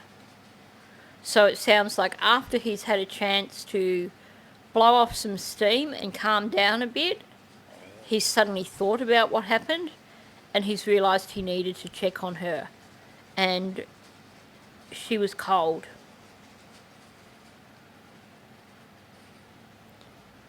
Right there is an admission of what occurred. Stefan lost his temper with Maddie and did something to Maddie, at which stage he put her somewhere. By the sounds of it, he put her on the bed, because she corrects it to she went to bed. And then, because he was angry and he lost his temper, he went out. He left the room and he went out to blow off some steam. He went to cool down and get his temper under control, get his emotions and his anger under control. And then apparently came to his senses and realised he needed to check on Maddie. Well, you're not going to check on someone unless you believe that there is something that needs to be checked on. You believe that they are injured or they are upset. He went back to check on her and discovered she was cold. The first time I heard this, it just gave me chills. Deb Sterns has basically signed her son's death warrant here. And perhaps this is a phone conversation that will be played in court. But certainly what she is saying here is a major admission of guilt. I don't know if that's the truth. Yeah, that's the truth. Don't know if anything's the truth. But so clearly, Chris has realised exactly what Deb has just said, because he adds in, we don't know if that is the truth. In other words, don't listen to what Deb just said. Stefan's a liar. It's probably just all a made-up story. And then she agrees with him. I think she's probably realised too that she said a little bit too much. Well, it sounds like the truth, with an attempt to make it sound like it was not any of his fault. He just happened to be the one that found Maddie. But she was already deceased when he found her, and it had nothing to do with him. It's what he told you. Yeah. it's just Lips are moving, don't know if it's the truth. Right. It's just what he's relaying. Yeah. And I'm sure you do a lot right now to protect and process what happened. I guess, do you have anything else, John, to say when it comes to this, or could I? Yeah, you and I, we've talked about this that on previous shows, but I can come up with plenty of scenarios where it seems like a very logical explanation to say it's an accident. it at least as much as saying it's premeditated. So yeah, I don't think it's clear cut. I mean, Stefan knows. Stefan knows. Stefan knows. We don't. Whether or not he's telling us, we don't know. Yeah, whether he'll ever tell us the truth, who knows, right? But I presume if somebody's going to find out, it would be you two. Yeah. So, but I don't think he wants to put himself in a bad light with us. I think he wants to preserve some sort of image of himself as being culpable, but not completely culpable. You know, when Deb is actually being forthright, you can tell that she has a really clear understanding of Stefan. John is suggesting, he's trying to give them an out there to say, well, it's logical to say that it was an accident. Obviously, he can see her angst over the possibility that it could have been premeditated, and he's trying to offer some comfort there. And then he says, well, you know, chances are, if he's going to tell anyone, he's going to tell you guys. And her saying that probably not, because he would want them to believe that he was only partially culpable, not fully culpable. And this is what I've been saying, isn't it?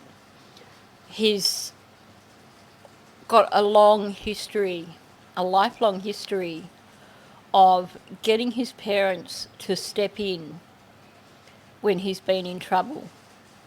But when you hear all the stories, he's always the hero in the story.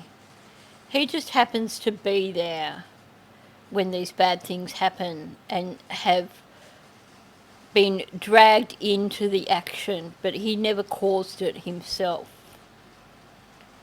And I think Deb is admitting here that she knows that these times when Stefan gets himself into trouble and asks them for help, that he wants them to believe that he wasn't really the instigator, and that this is another one of those situations.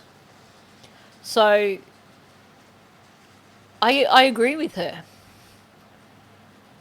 He will give them a twisted version of the truth if he continues to tell them anything about what happened. He would never give them an unedited version of the truth because he doesn't want their disapproval. Yeah, see, there's just no way for him to communicate with us without everybody knowing. You can't have face-to-face meetings.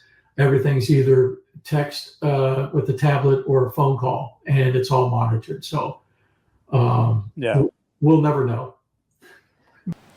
So Chris is basically referring back to a conversation that they had over the phone with him, where basically I think Chris said to Stefan, I wish basically that you could tell us what actually happened.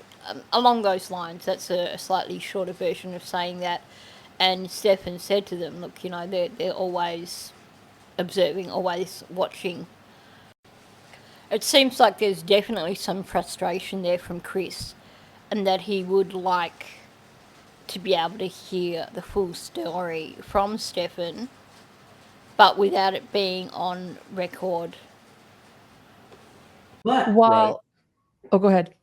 even when they are recording you, they still write things in their reports that are wrong.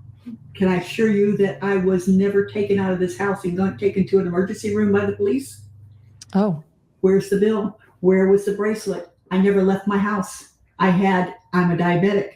I hadn't been eating for over 24 hours. Okay. Right. I had a dizzy spell. They did bring in an EMT, check my blood pressure. It was a little low. They asked if I wanted to be transported anywhere, and I said no. I'm fine. I just need to eat. That's not in the report. They said they even gave the name of a hospital they supposedly took me to, which I've never heard of before. So I don't know how that happens unless they confused two different actions that night and put me in one place and with somebody else. I don't know.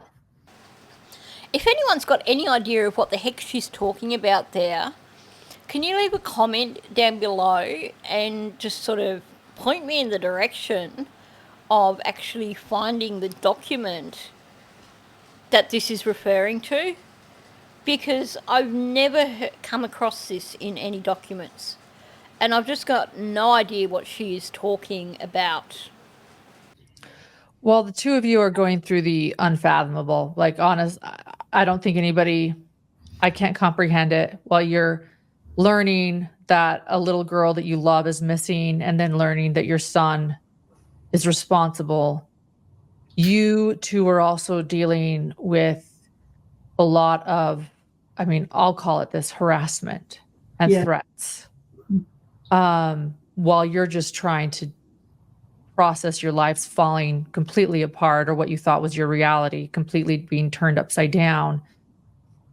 Can you talk a little bit about that too? Because I just feel like in this true crime community, the way we cover crime is important, and we so often dehumanize the people we're discussing. And I just was wondering if you could share a little bit about what you two have been dealing with. Well, like I said, there's not a day that doesn't go by that we don't think about Maddie, and certainly we wonder about Stefan, and we wonder if we'll ever know the reason how and why this came about. When did this start? How he got to this point? Why he didn't feel the need to come to us and tell us that he had a problem? That's not the question. What's the question? The question is how we're dealing with the harassment, and I'm the one that's getting the harassment. Just wow. Chris was actually, in a roundabout way, trying to address the question. He was trying to address what they were going through on a personal level. And then, basically explain essentially that it was a struggle for them and that they were still trying to understand what had gone on and wishing that Stefan had reached out to them. And she just shoots him down. That's not the question. And she brings it back onto her. They're harassing her. Not the two of them, but her. It'd be interesting to hear Chris discuss this without her there right next to him. Okay. I'm getting the ugly text messages. I'm getting the ugly phone calls, the horrible, horrible descriptions of what they want done to my son, the horrible descriptions of what they want me to do to myself. They suggested several ways I can kill myself. One woman was it was funny actually.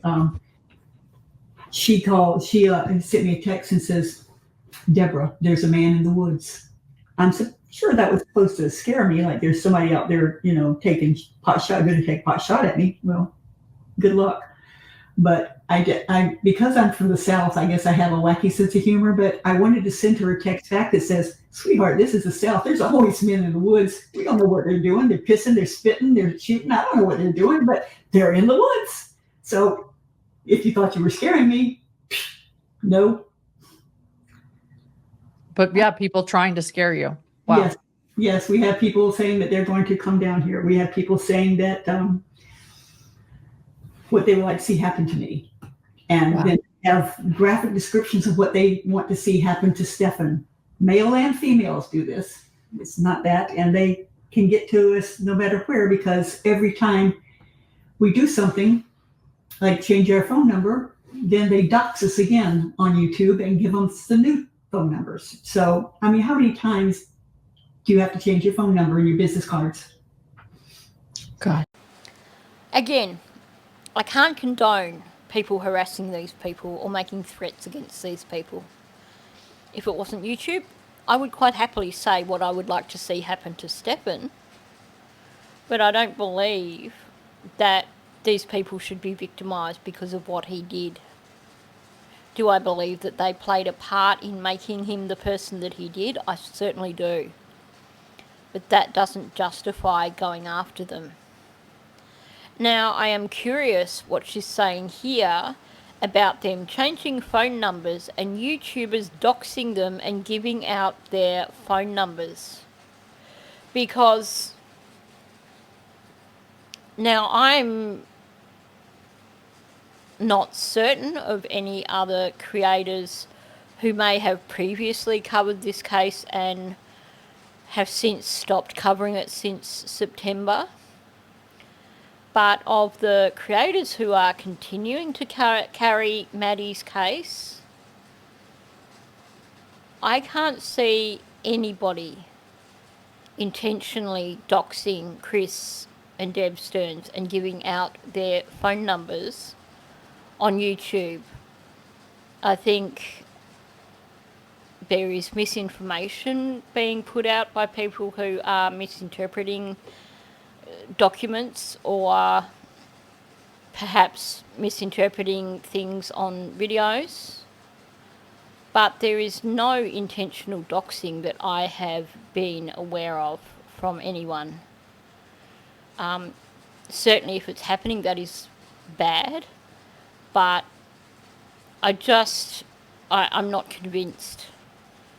Maybe there are people on TikTok who are doing that. I don't watch TikTok, and I know that sometimes you get people on TikTok who are a little bit less ethical, maybe. But in terms of here on YouTube, I can't see any of the creators who are currently covering Maddie's case actually doing that. What do we have to do? Do we have to live in self-confinement all the time? Afraid to even go to the grocery store because somebody might walk up to me in a parking lot and accost me? Is somebody following us as we go around and we don't know? Cars parked around. We don't know if somebody's hiding and then watching us. Chris walked up the other day and there was a person out front with a cell phone taking pictures of our house. So, said he was, what did he say he was? He was taking some B-roll for somebody. Where B-roll is, taking B-roll for a television show, I guess. Yeah. But can we just acknowledge, we've all seen that B-roll now. That was on that recent documentary. That was mainstream media. That was not YouTubers. So I just wanted to point that out. It's not YouTubers that drove to their house and took B-roll images of their house. In fact, if you go back and look at my videos, the times when I've discussed their house, it's been focusing on the side gates, and I have only zoomed in on the gates and not shown their house. The only time you see their house on my channel is when I was doing a reaction or commenting on that particular documentary that was made. At which point it was out there, so there was no point in me trying to redact it when anyone could just watch the same thing on that documentary. I wonder if she's perhaps over-exaggerating the amount of harassment they've had, but it's not for us to be able to say how much they've had, and perhaps even if it is an over-exaggeration, it's an over-exaggeration because this is a couple who are in their 70s, and it may seem way more daunting and way more scary than it would for those of us who are perhaps a little bit less fragile. Yeah, we're not the story. We're not the face of this. Like I said, we're just as shocked by all of this. And we know as much as the public knows, no more and no less, whatever's out there. And if we've missed something in some of these reports, well, again, as I said, we've seen enough evidence to convince ourselves that Stefan did this and was involved. We're not denying that. I'll admit that I didn't believe it at first. I didn't. I certainly now I do. And I'm not making excuses for him. But as for me, It sounds to me that at the point in time when they did this interview, that they were still grappling with a lot of things. They are saying that they are fully on board and that they believe he did it, although you've heard a few comments through their interview where they waver a bit and they suggest that there may have been someone else involved and that he's not 100% responsible. And with that, with Deb saying that at first she didn't believe he did it and that now she does, yeah, I can believe that, but her saying that they're not trying to make excuses for him, maybe they don't see what they're saying and they don't recognise that what they're doing is making excuses. But so much of what I've heard throughout this interview has been them making excuses for him. In fact, a huge portion of this interview has been them making excuses for him. So I think they still have a long way to go to actually accept that he doesn't deserve excuses. the more people screw with us and the more lies they say, the more angry I get at them. Because why? What gives them the right? They have no skin in the game. They don't know any of us. They don't know anything about us, but they can sit there and just hold court on these shows, either by writing or by calling in and describe what they think we are and how we should be treated. Why? What does that do for them? And what does it do for us? Right. You got people who are brokenhearted and your life is falling apart and everybody's picking at you. Why? Why are people so mean? Why are they so vindictive? And why are they so ugly about it? I don't understand that. We don't do that to people. We wouldn't do it to somebody else. You think we live here where the Landrys are? Do you think we went and harassed the Landrys and said, why did you do this? Why did you help him get away? Why did you do that? Didn't you know what was going on? No, it's none of our business. Well, it's none of their business about us either. That's the whole thing. Yeah. But they're so attracted to it and they're so inflamed by what they hear on the YouTube channels, and they're allowed just free reign. And somebody said that we put in a complaint against YouTube, and we never done anything like that. We believe in the First Amendment and the Second Amendment, is freedom of speech, but by the same choice or chance, you can't scream fire in a crowded room. That's against the law. Well, why would you turn somebody? Why would you paint a target on my back, on my husband's back? Why? What good does that do? You're not punishing the perpetrator. You're punishing people who had nothing to do with it and didn't know anything about it and are just as brokenhearted as anybody could be. Maybe more so because we actually knew these people and lived with them. These other people don't. They have no idea who we are. Look, I can sympathise with them. I can understand how it must feel horrible to suddenly be the centre of attention, to suddenly have people talking about what your son did, and to be feeling so angry because people are talking about you in relation to the case. But the thing is, the reason for looking at them is about trying to gain an understanding of how Stefan turned out the way he did. Was it all nature or was some of it nurture? It's that classic nature versus nurture argument.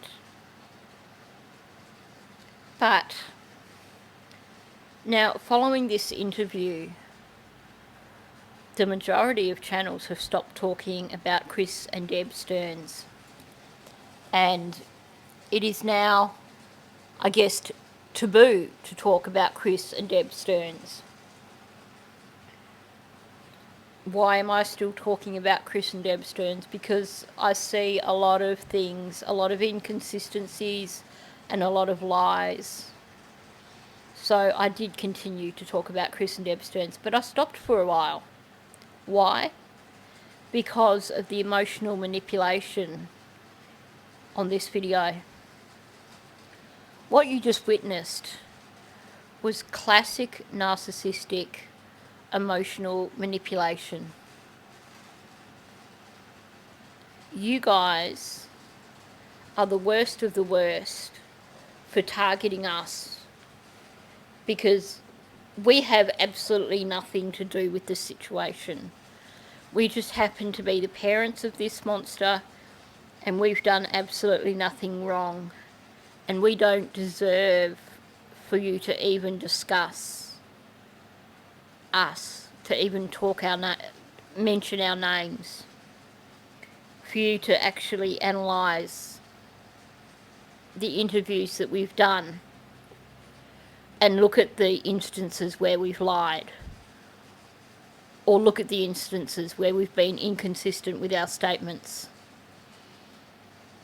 That's not about us doing the wrong thing. That's about you being horrible, horrible, wicked, evil people for upsetting us.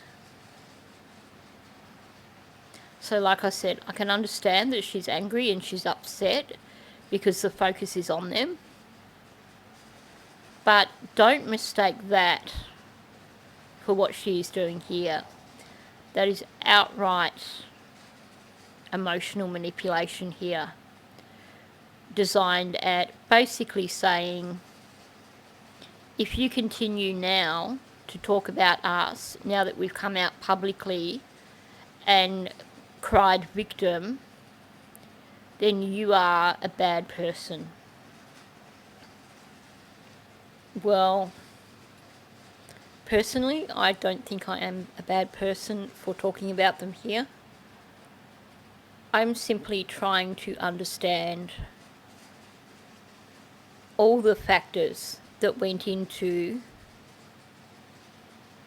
Maddie's death. Well, hopefully today will help with some clarification and some understanding of your story and your situation. And fear is a very potent toxin, right? You don't know how that toxin is going to affect people, but you're seeing it. Unfortunately, I think you're seeing it day to day. Yeah. And I can't imagine how difficult it must be to deal with just an unimaginable grief, and at the same time to go through the harassment and all the things you're going through. That must be just a really difficult combination to deal with. So I feel for you guys. You know, I sought help. I went to see a counselor, and I saw about 6 weeks. And then I finally, just on the last visit, I said, this isn't working out for us because you're not listening to me. You're falling asleep when I'm talking, and it gives me a bad taste in my mouth about counselors.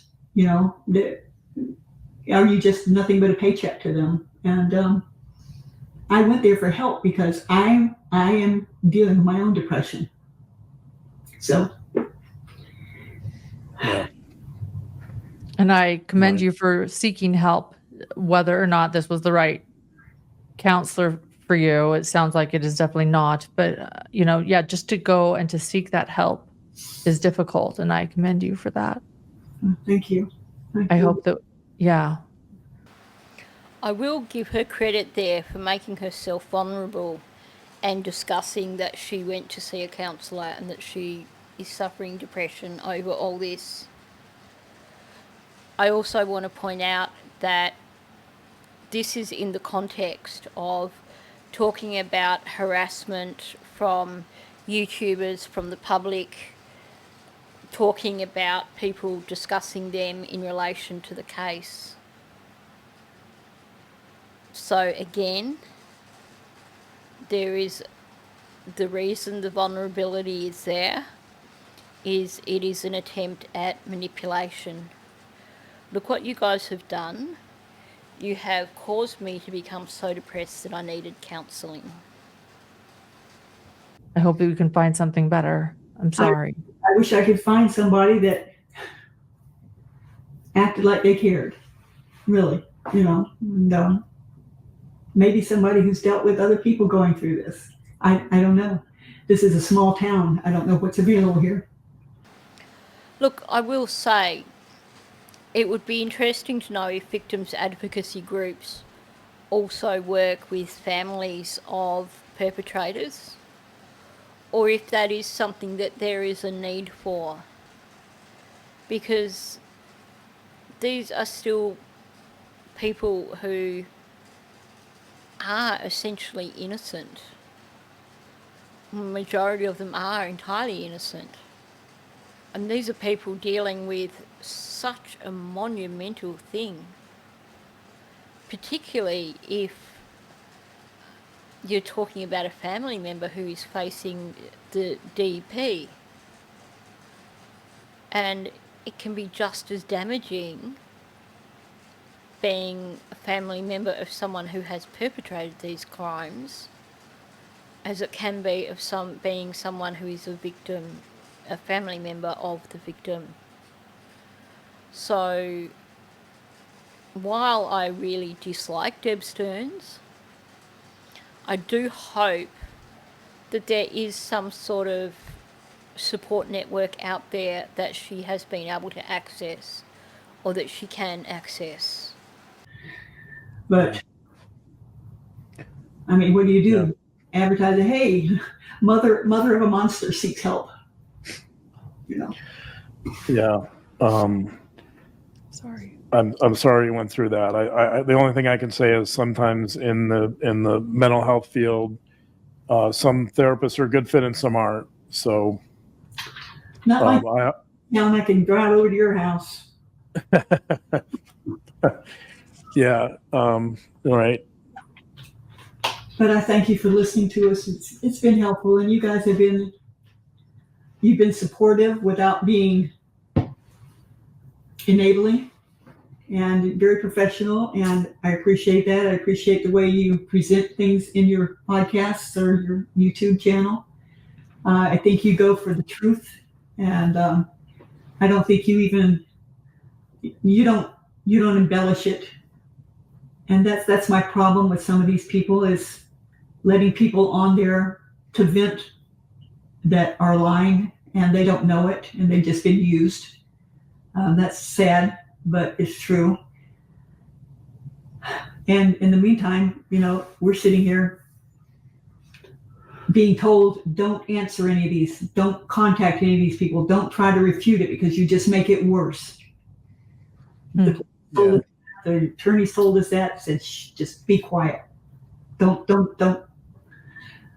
to stand up for yourself. Well, I'm not real good at not standing up for myself, but I've taken it for a long time now, and frankly, we're tired of it. Yeah, understandably. I can understand her frustration and anger, but I would like to say that I think she probably should have paid attention to what the lawyer was saying to her, because I don't think they've done themselves any favours by doing this interview. Maybe it has got many YouTubers to stop talking about them, but they didn't come across well in this interview, if you ask me. And I think the only reason that people did not discuss this interview was, firstly, out of respect to Lauren and John, and also secondly, because of the emotional manipulation that occurred throughout this interview. We are victims, you are evil if you continue to prosecute us. Well, yeah.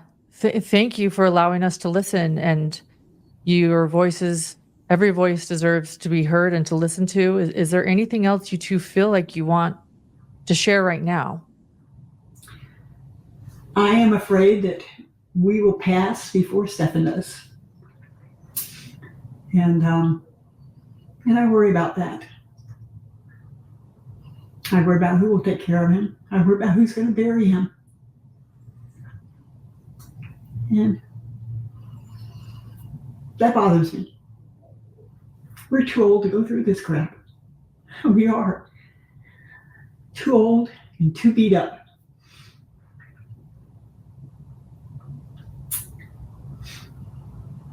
But if he's executed, Chris has asked me if I wanted to be there. And I said yes. We were And there when said, he was "Why?" born. We'll be there when he dies. I If we're want there. him to know that there are two people in that room that are going to be sad when he's gone. And that we will send him with love. I'm done.